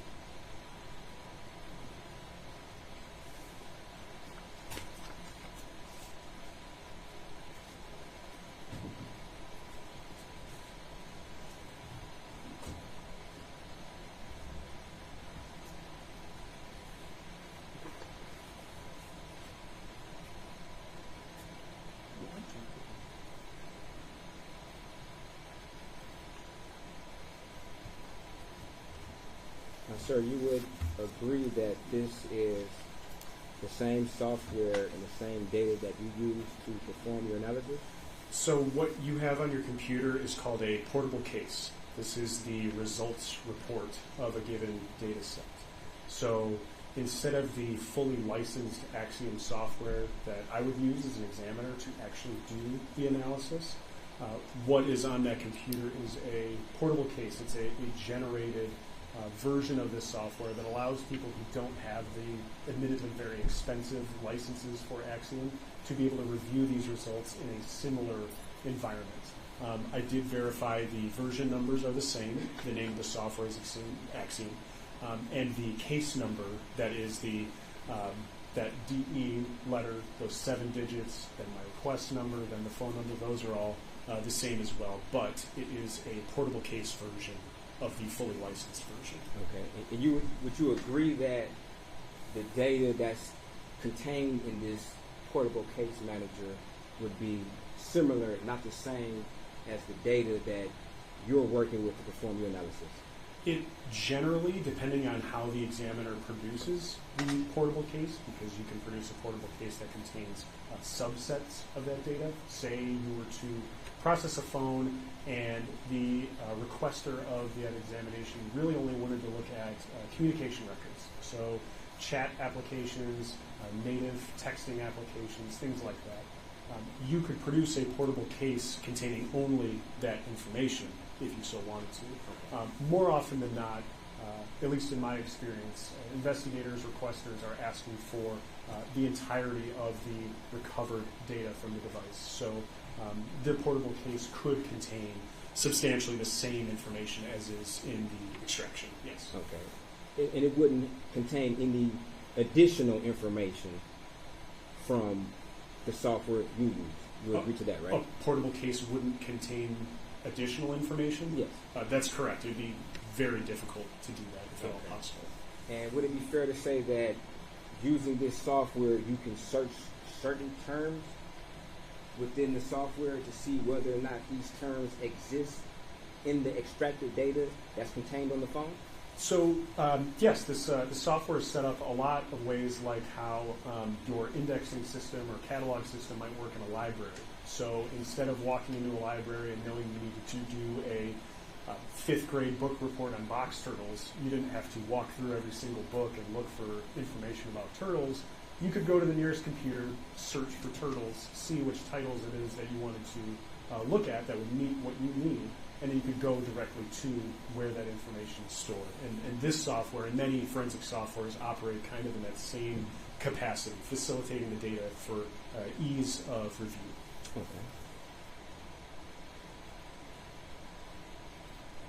And would you also agree that for some, I guess, web history, or sometimes search history of the extracted device, it doesn't contain any type of date or time of a suspected search? Sometimes date and time information is not maintained among the recovered artifacts, among the recovered information from an evidence item. It just entirely depends on the evidence item and the circumstances around that recovered artifact. But yes, sometimes date and time information is not retained. Okay. And you indicated that you were unaware of whether or not there was various searches for haunted houses on this phone, correct? I would have to review the results specifically for that term to be able to confirm whether or not that was included in the recovered data set. Yes. Okay. And you indicated that this particular portable case manager, in your opinion, wouldn't contain any additional information than the software you use, correct? I believe that's the case, yes. Okay. So it would be fair to say if this particular case manager were to highlight or index certain search terms, you have no reason to believe that in your data, those same search terms would not exist, correct?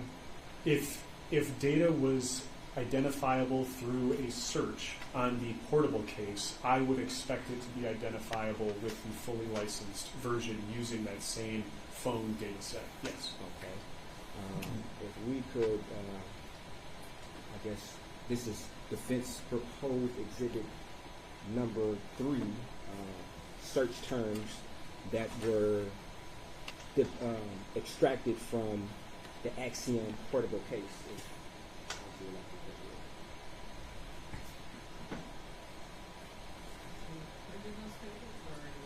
I'm going to show him just this page, the screenshot, and then I would print that out for this. That's defense 3. Yes. I'll stipulate to that submission.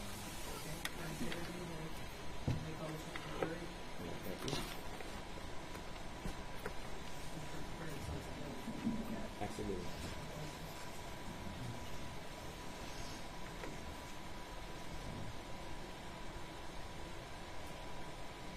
Now, you would agree that there are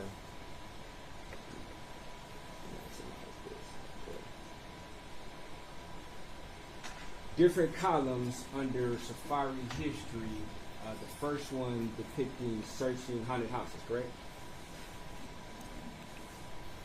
Yes, they all have a highlighted portion over haunted, but each of those records seems to contain some reference to haunted houses. Yes. Okay. Correct.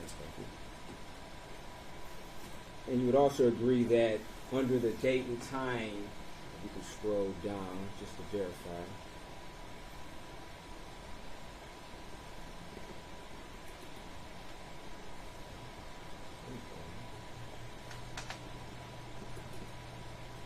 You would agree that there is no date and time for any of these searches that depict haunted houses, correct? That's correct. Okay. So in cases like that, are you able to ascertain when and where or when these searches may have been done? There can be other artifacts that reference these. It really just depends on how the device and how the software is set up. Sometimes, given sort of other supporting circumstances, you can make inferences or you can extrapolate that, well, if sites were visited in a given order, and if you know one site was visited at a certain time, then you could therefore say that the other sites that occurred after that one visit at a certain time, they then therefore took place after that given date and time. But it entirely depends on other artifacts and what kind of information you have that reference these. Okay. And it'd be fair to say that you specifically were not requested to, I guess, determine when these particular sites may have been looked at other than today right now. These haunted house ones? Yes. I was not asked about haunted houses, no. Okay.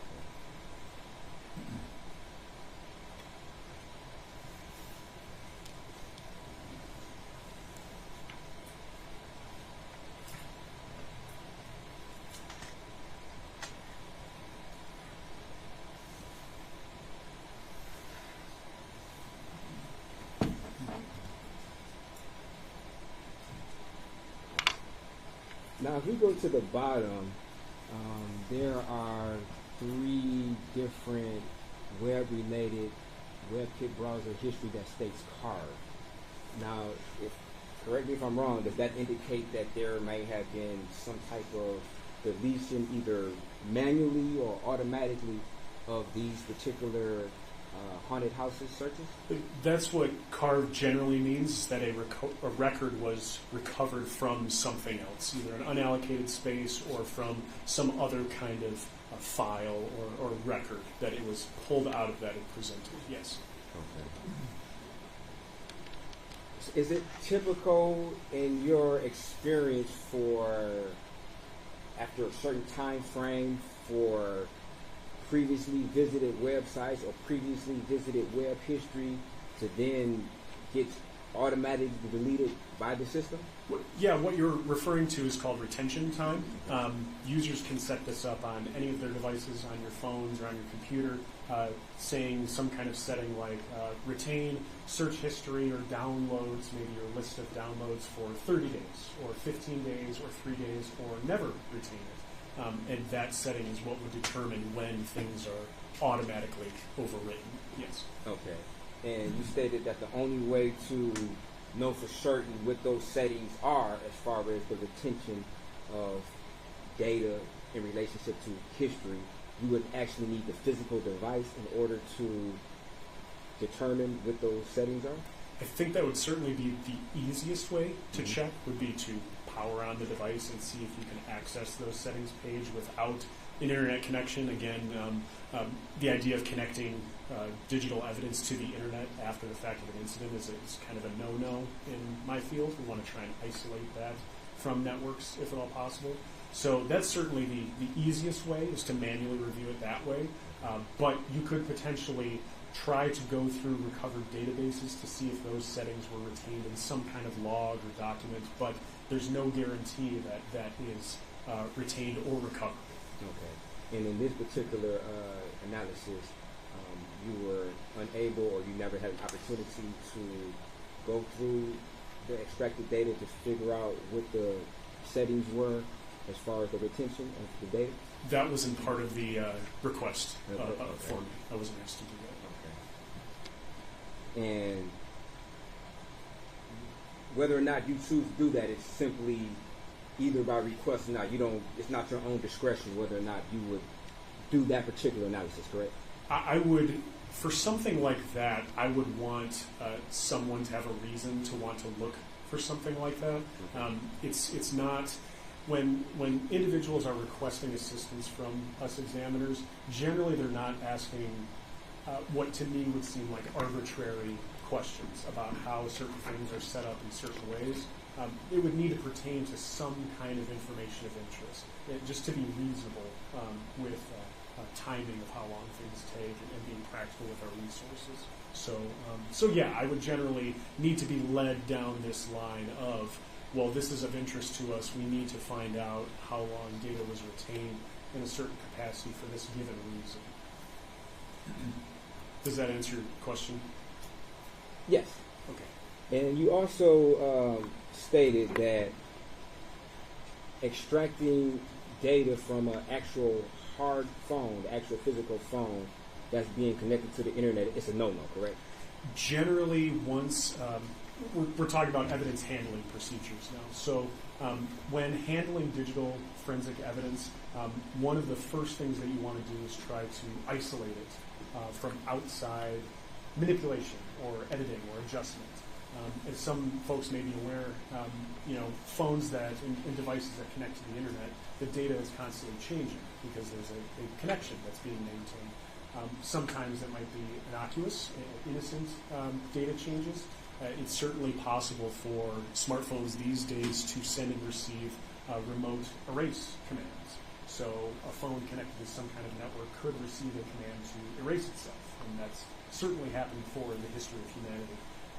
But so from a forensic standpoint, when devices are observed, photographed, seized, the ideal method of handling that evidence is to isolate it from a network, the same way that police would cordon off a crime scene, would tape it off. They don't necessarily want people walking through and damaging or destroying trace evidence.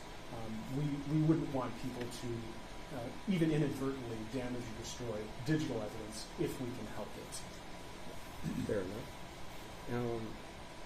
And sort of like indicated, police quarantining off a crime scene, as a forensic examiner, do you take notes of when a phone was quarantined off from the network? The moment you put it into airplane mode, would you document that?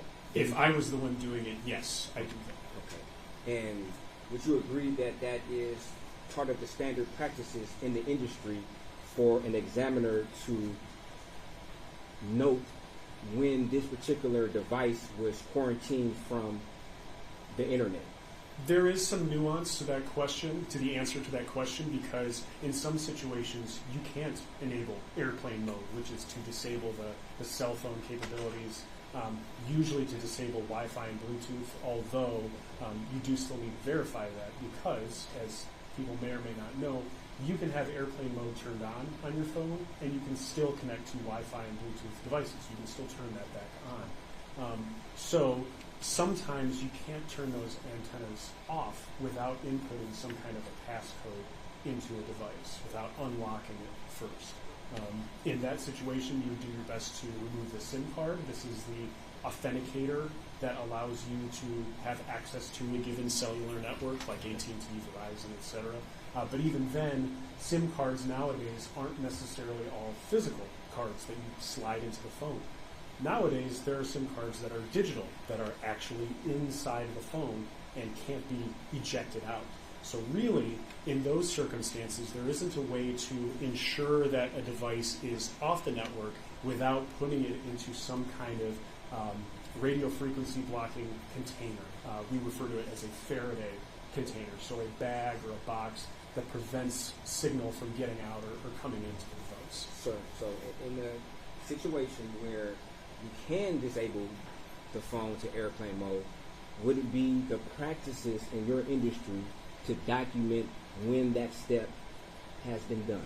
For my standards and those of my colleagues, yes. I Okay. wouldn't speak for other organizations and the way they do things, but for me and my peers, yes. Yes, we From what you were taught and from what your understanding of your particular field is, it is standard practices in order for an examiner to document when they disconnected this phone through whatever means from being able to connect to the internet or Wi-Fi of any sort, correct? For my peers and I, yes. Okay. Yes. As part of your analysis on this phone, did you also come across certain search terms such as airlines that hire felons? I wasn't looking for that specifically. No. You weren't looking for that specifically? No. If we can, let's ask if you'd like to see defense proposed exhibit 4.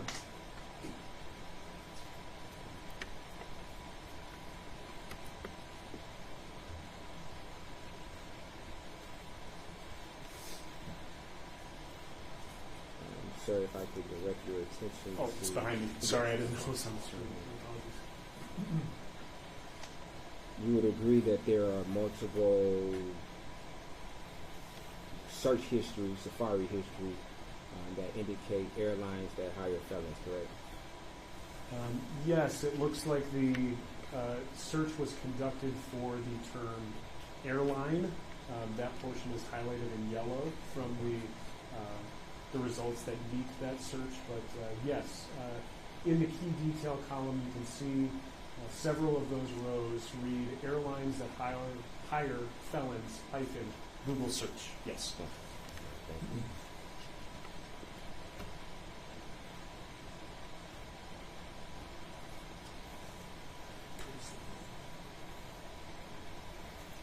Date on the searches? Yes. Go back.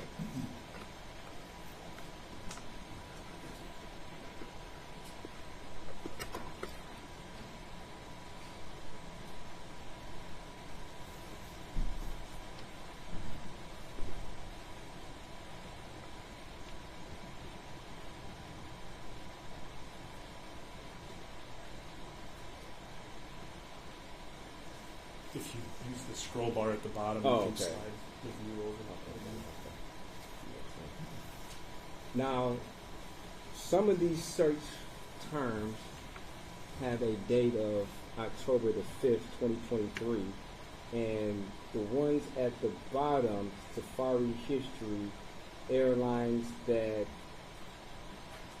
which I can assume, which it says airlines, I guess I can't assume exactly what the search term is, but You could expand the column. You could make it wider so that we could read the rest of it. Or if you were to highlight that row, you could expand the window on the furthest right that's really okay. small, and then you'd be able to see the full URL. That is the Oh. web page that represents this activity.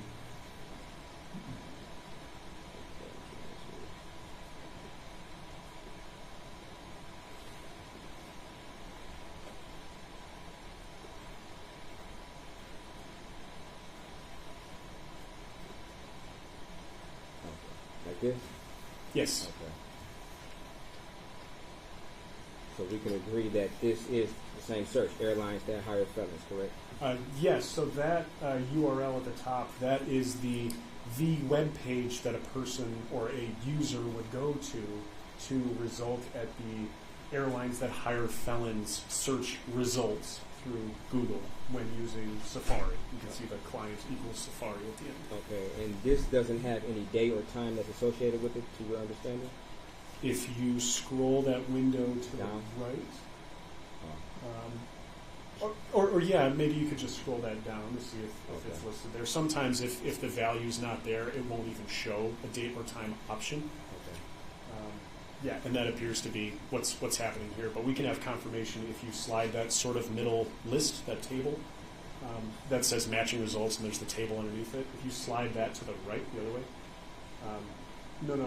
The scroll bar at the very bottom, the horizontal okay. scroll bar. This one? Yes, yeah. So if you were to slide that over for us to see the rest of that row, Okay. or those rows, yes. Okay. So some of those records have dates and times associated with them, and some of them do not. Yes. Okay.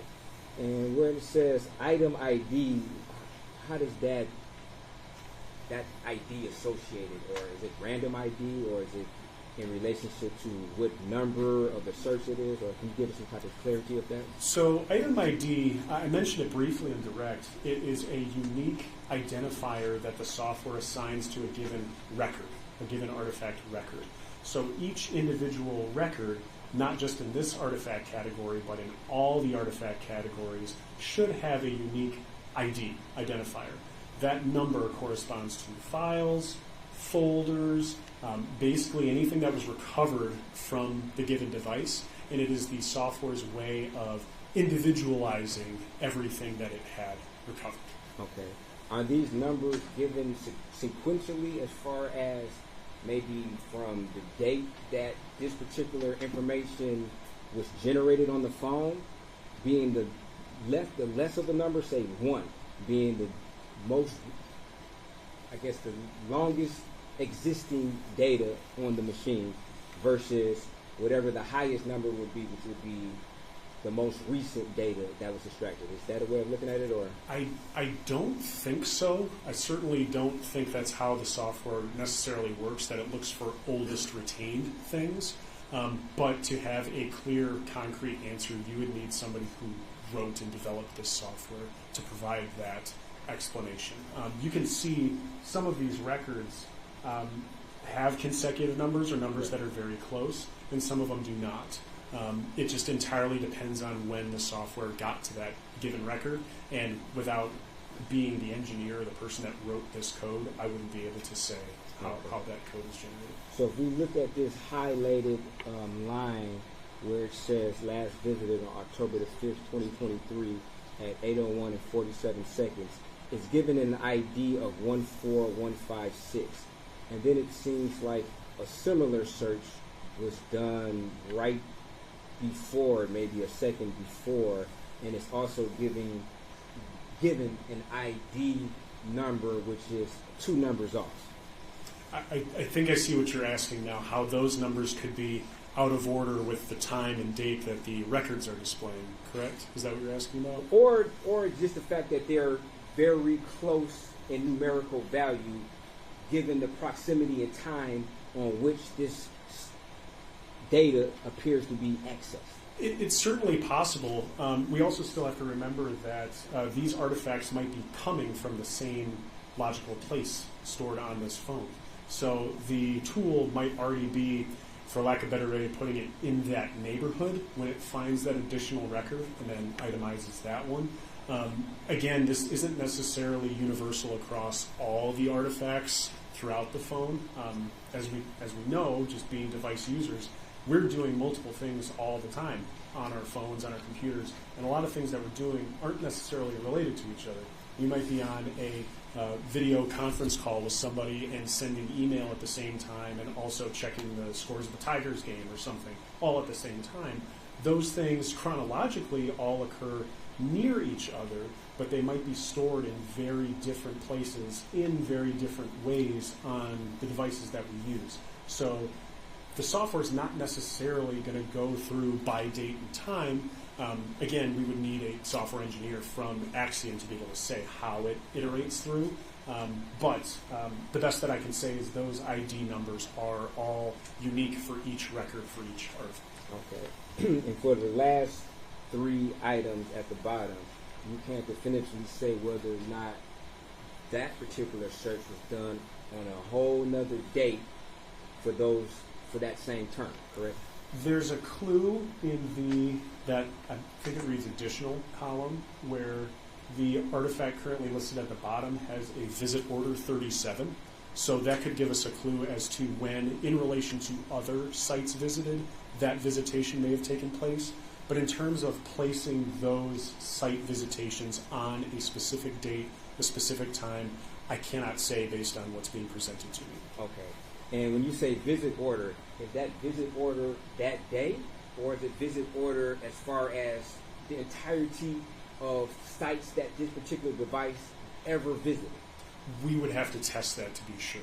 whether or not this is across the day or across the entirety of the recorded internet history for that device, for that browser. Because that visit order might be different if different browsers are being used. If you have Internet Explorer and Chrome installed on your computer, might be different sites visited, different orders. Okay.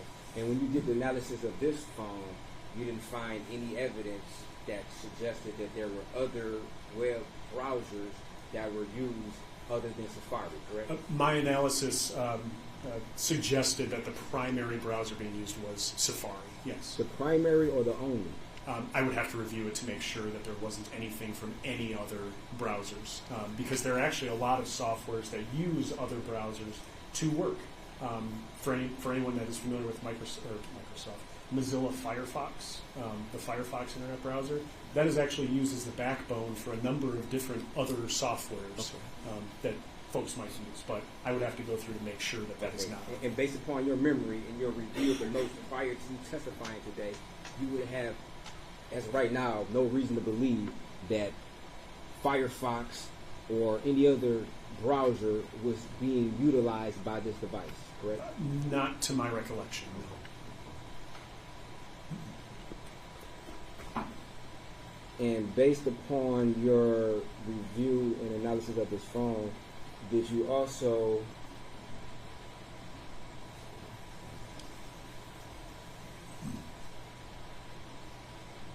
see search terms from Southwest Airlines, potential job searching? I was not requested to search for that. I didn't see it. If I did see it, it didn't stand out to me to recall at this moment. And this will be proposed exhibit number 5.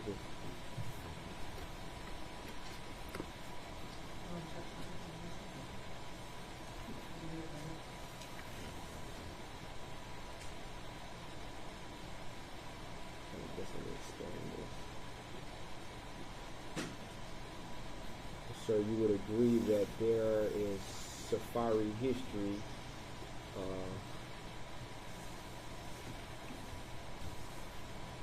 Southwest careers, correct? Yes. So of the displayed records, a majority of them list under key details titles. So this would be the actual title of the web page that a website would provide. And it's listing FAQ and then the pipe symbol, Southwest careers. So a frequently asked questions page for Southwest careers without obviously navigating to the URL to confirm. That's what I would presume that these pages would represent. Okay.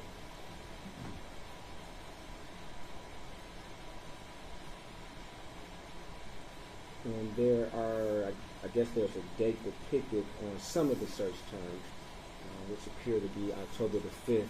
And I guess a similar question in regards to the other, I guess, searches that don't have a date or time. You couldn't definitively say when those searches were done, correct? Again, it depends on if any other ancillary detail might give us ideas about maybe date and time ranges. But if the date and time is not recovered with a given record, then it's very difficult, not impossible, to pinpoint a day and time for that record. Yes. Okay.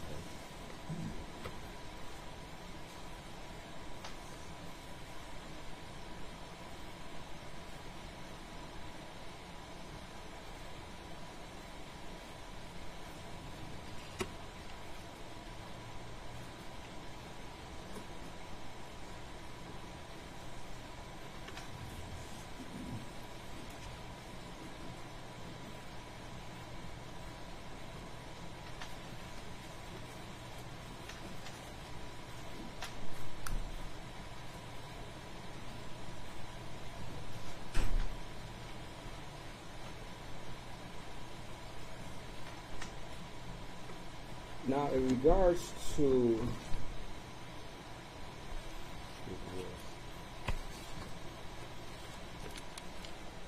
Exhibit 52.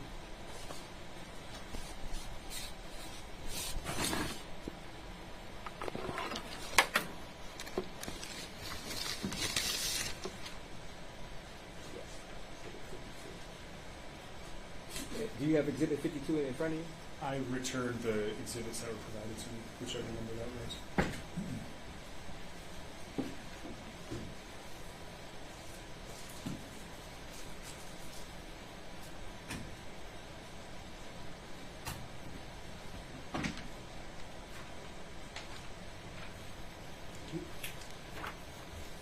Yes, sir.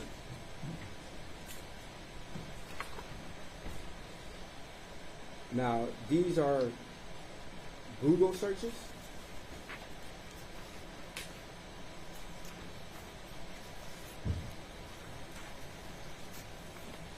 So these search terms from this exhibit are searches that were conducted through the Google search engine. That's why the URL, the web page for it, begins www.google.com/search, and then question Q equals, here comes the query, the search to be provided. Okay. And then it's black light sees what, all separated by pluses. URLs don't like spaces in between characters. That's why you'll see a lot of letters and numbers put in there. And then the URL continues on with more characters until the very end. Client mobile GWS Wiz WIZ SERP. But yes, this was a search that was conducted via the Google search engine using the Safari browser. And did you have an opportunity to ascertain whether or not any site associated with this search was ever visited? Any sites associated with this search? What Yes. do you mean? Like, if you Google a term and it gives you multiple results from Google, was there a website that was then clicked after that search was generated? I understand. No, I was not made aware of any sites that were pertaining to this given search, for sure.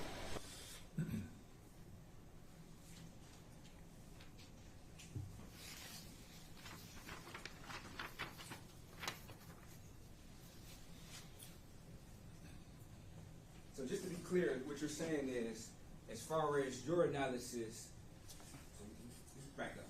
So once you go to Google and you search in weather or whatever, dog, it's going to give you multiple different results of what Google feels that are websites that pertain to dog, correct? Search results. So it could be websites. I think I've noticed recently now that Google... Could it be websites, yes or no? Well, websites, yes, among the results, but in addition to other information, potentially. Okay. And you can click on one of, if you click on one of those websites, it would direct you to that website, correct?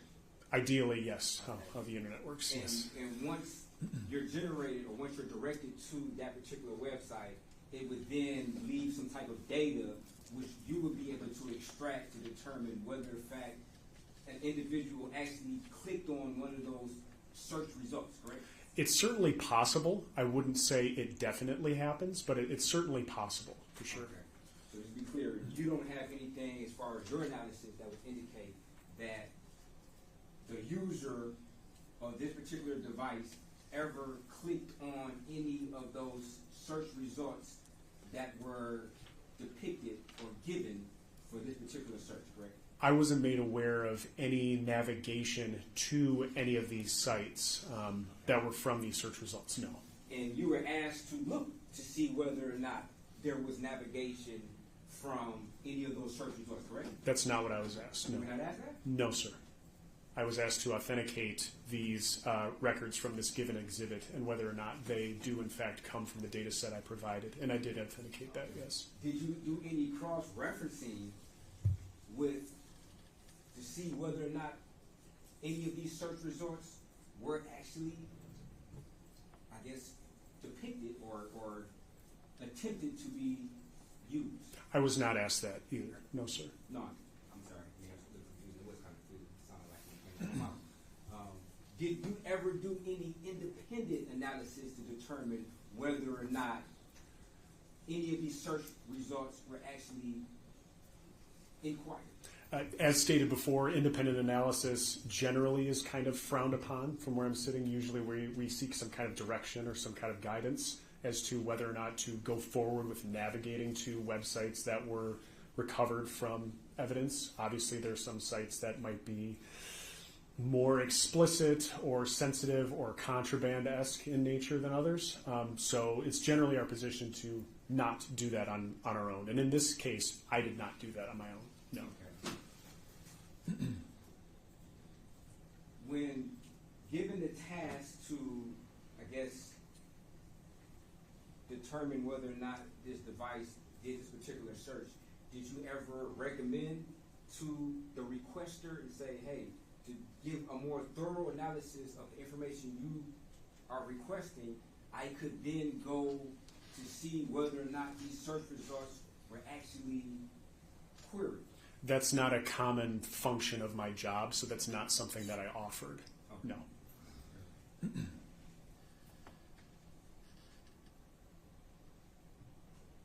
to be fair, your job is more or less, if it's requested, you'll do it. If they don't specifically request you to do this particular task, then... For most things, yes. Obviously, there are some objectives that, if there are artifacts that seem to answer questions that investigators or requesters or triers of fact seem to be asking, even if they're asking it maybe perhaps in the wrong way, or using terminology that doesn't make sense, or focus specifically on one artifact type when another may satisfy what they're asking, then yes, I could take it upon myself to answer what they're asking using information they might not be aware of. But to go forward independently with different aspects of an examination that I haven't been asked to do, that's akin to the common parlance going rogue. Contrary to what you might see on TV or in the movies, we don't go rogue in the FBI. That's not how it works. Fair enough. And in this particular analysis, you had no reason to believe that the requester was not using the correct terms in order to give you a task of the information that you felt that they wanted to request, correct? I didn't have any reason to believe I was being misled in any way, intentionally or otherwise. No. As far as you knew, they knew exactly what they wanted to get, the information they wanted to get from you, and you gave it to them, correct? Yes. Okay.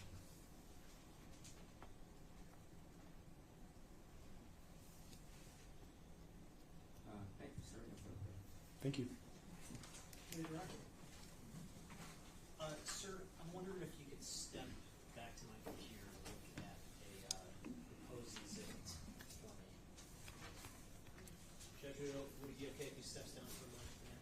Thank you. Mr. Brown.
Opportunity to look at what's been indicated as proposed exhibit 134. I have. Sorry, I have. And are those screenshots from the Axiom report for the defendant's phone as it relates to those Google searches for relating to haunted houses? Yes. And the two screenshots marked as proposed exhibit 134-1 and 134-2, do those fairly inaccurately reflect what's actually reflected in the Axiom report? They are fair and accurate representations, yes. Your Honor, I move to admit proposed exhibits 134-1 and 134-2.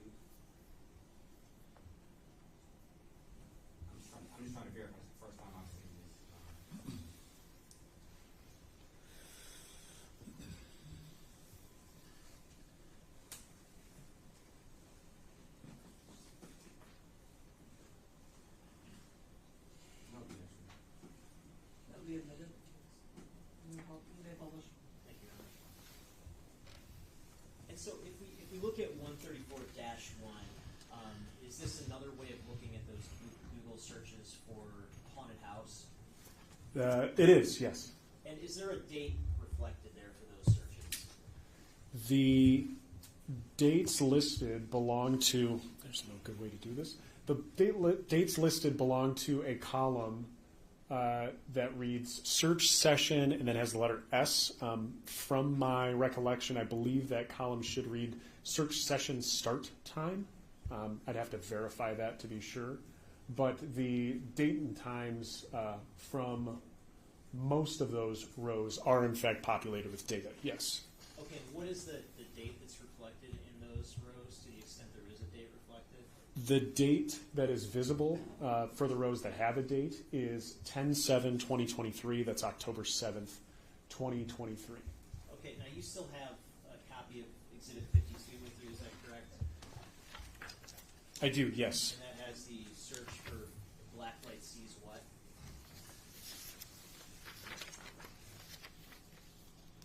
Yes, it does. And what is the date reflected for that search again? The date for record 1 for blacklight sees what? Question mark. The search session start date and time in UTC is October 30, 2023. But since it's UTC and the time is 2:19 a.m., if we were to subtract 4 or 5 hours depending on daylight savings, the date would actually be 10/29, so October 29, 2023. Okay, thank you. No further questions. Ross, based on that? Yes. If I could have the gentleman maybe approach my computer just to verify that.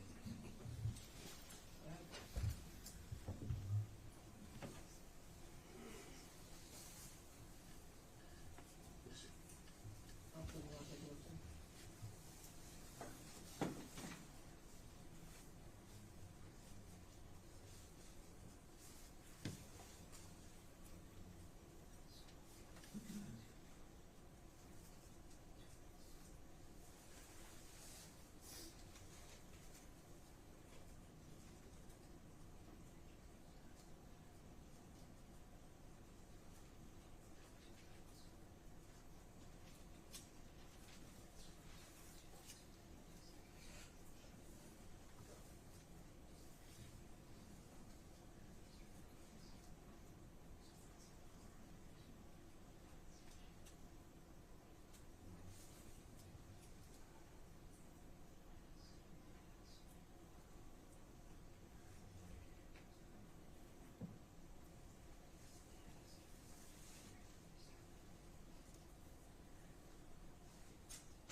Okay, no questions for that. Okay. Right here now.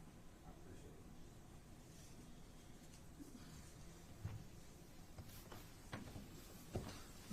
Any further questions? Yes. Now, sir, is that, I know you did a quick analysis on the prosecutor's screen, and you indicated for the different haunted houses searches that have dates, you indicated that it was October the 7th, correct? I think so, yes. I'd have to look at it again just to be exactly right, but yes, early October. Yes. Okay, were there any haunted house search dates or haunted house searches that did not have dates? Of those that were provided on screen, it looked like there might have been 1 or 2 records that didn't have dates associated with them. I couldn't tell from the view on screen. Okay,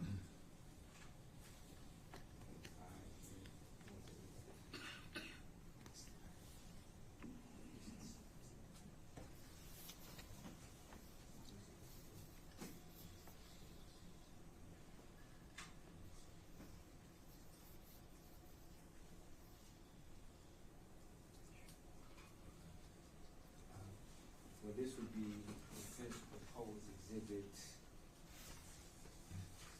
5, 6, 6. Okay. No. Is it 7?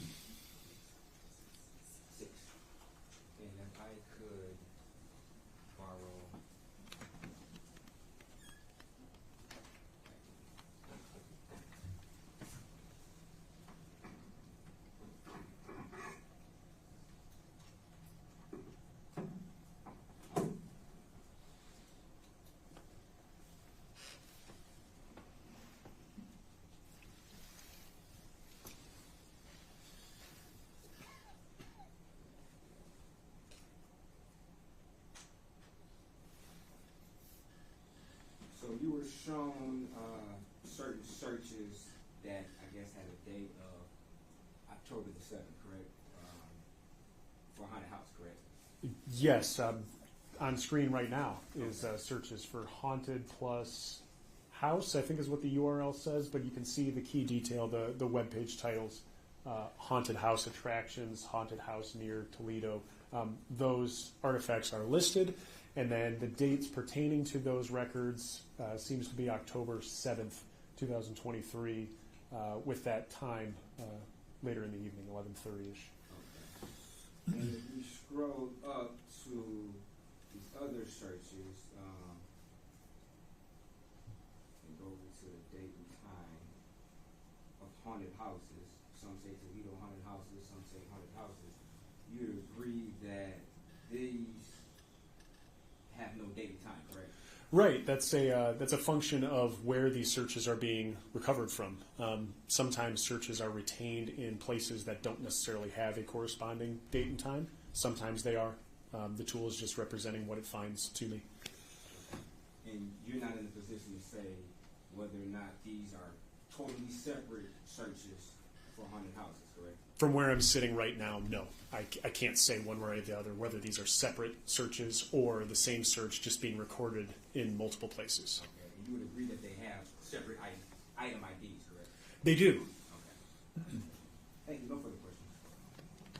Further? Nothing wrong with it. Anything from the jury? Write down, Counsel Broach.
Okay, so one of these questions is outside of this witness's expertise, so, but we can ask this one.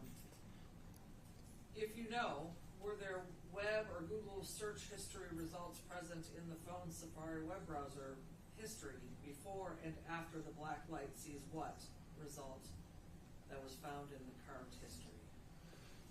So I would have to review the data set again to check. off the top of my head, without refreshing my recollection, I believe so. I believe there were search results prior to that early to mid-October time or end of October when that Blacklight Sees What search was carried out. But I'm not entirely sure. I would have to review it again to be sure. Can you sort by date and time and see what was done before and after? Yes. Do you want him to do that on? I mean, I think we can search history. I think we can stipulate that there was search history before that October 29th search about the Blacklight. I think he wants to know what it was. And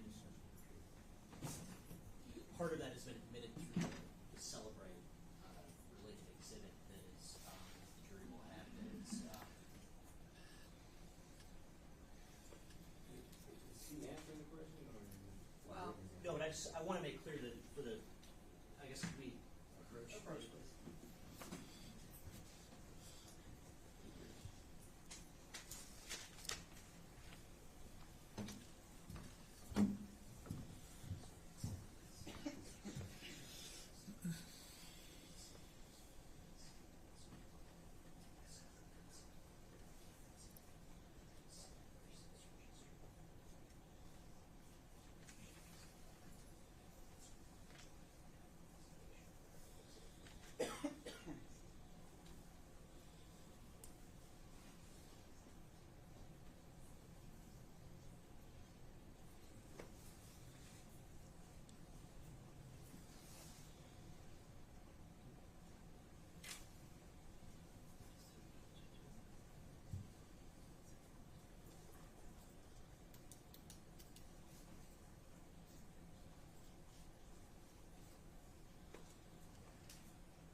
Okay, well, I'll have you ask a follow-up question, Mr.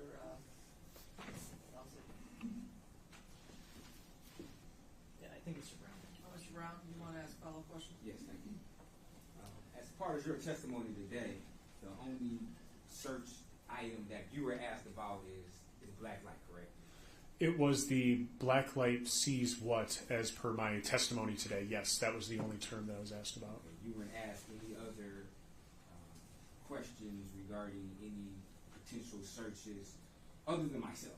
You weren't asked any questions by the prosecution of any potential searches that, you know, in your mind they may have felt had any type of evidentiary value to this case, correct? There were other search terms that were discussed between myself and prosecution, but I was only asked about that Blacklight Sees What today. And that's the only question that you were asked today on the stand, as far as the Blacklight Sees What? Yes, aside from the haunted house line that you were asking me about. And it'd be fair to say that some of the search terms do not have a date or time associated with it, correct? Yes. Okay. So would it be fair to say that if you were doing a sort of indexing of what order certain searches happened on the phone, you may not get an accurate analysis simply because some of the search terms don't have a date and time? Would that be fair? If I was sorting it by chronologically, so making a sort of timeline of the internet search activity, right? Is that what you're asking?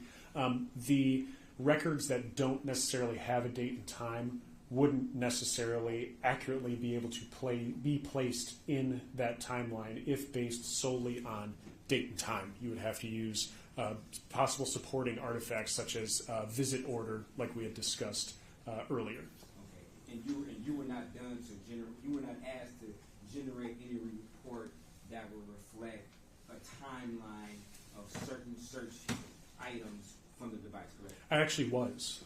Okay. You didn't testify to that today about No, I provided it, but I did not testify to it. That's correct. Okay, thank you. No further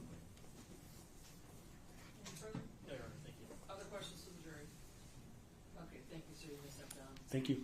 We're already at 3:30. Is it worth putting a witness on stand for 5 or 10 minutes? Judge, I hate to lose 15 minutes at the rate we're going here, so.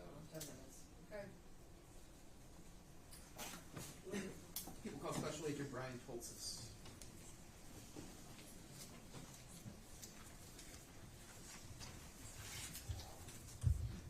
If we can approach it just briefly. Great.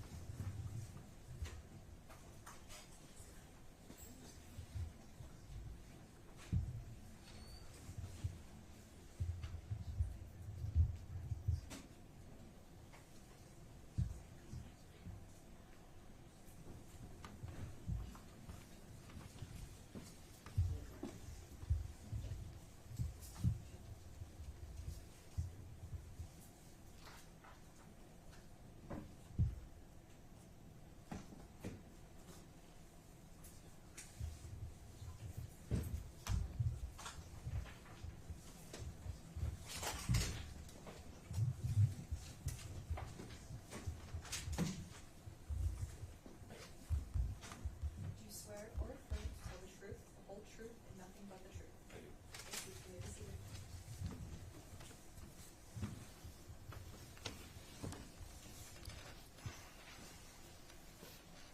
Hold my close to you, please. State your name and spell it for the record.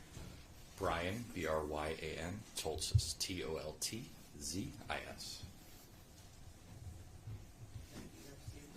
Good afternoon. Where do you work, sir? I work for the Federal Bureau of Investigation. And what type of work do you do for the FBI? So I am a full-time member of our CAST unit. It stands for the Cellular Analysis Survey Team. All right. And how long have you been employed as an FBI special agent, just generally speaking? Since January of 2018. All right. You said you're assigned to a specific unit within the FBI field office? That is correct. Well, not with, well, within, I am now part of the headquarters portion of the FBI, detailed to Detroit. And you said it was the Cellular Analyst Survey Team? Cellular Analysis Survey Team. I'm sorry. And can you just describe what type of work you do as a member of that team? So we do, there's three primary functions for, I'll call it CAST, it's just an easy acronym for that unit. It's doing what I'm here today, providing testimony. We do analysis regarding historical call detail records, which is the portion that I'm going to be here speaking about. And we teach the subject about historical call detail record analysis. And what type of training or education have you received in order to analyze and interpret historical call detail records?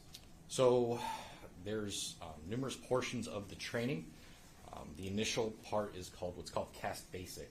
That's just a very introductory level into the analyzing of historical call detail records, the different cellular providers themselves, what they provide, and very basic mapping of those records. That is a 1 week long course.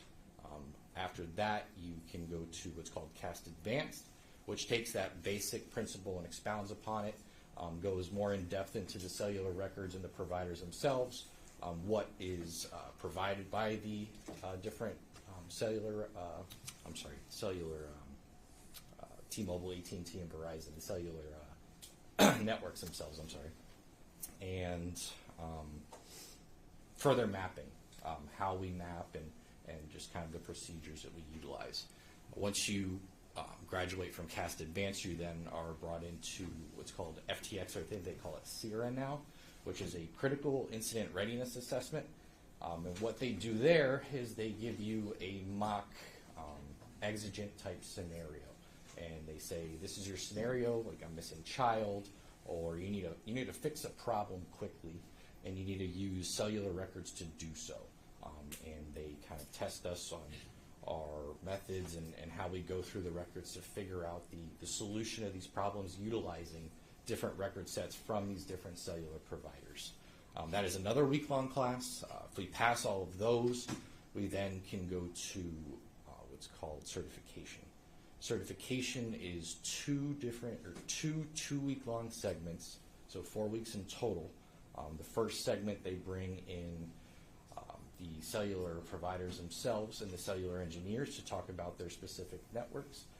We also get a introductory class into radio frequency technology and theory from instructors and professors at the Florida Institute of Technology. The second 2-week segment involves us doing a mock testimonial presentation, being graded on that, and the utilization of what's called a GAR.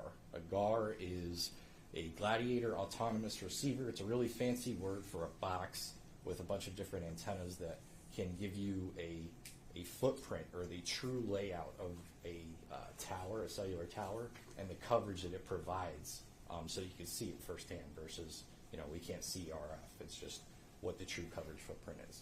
At the conclusion of that, if you pass all of those certifications or you pass all those portions, you are then a certified CAS member.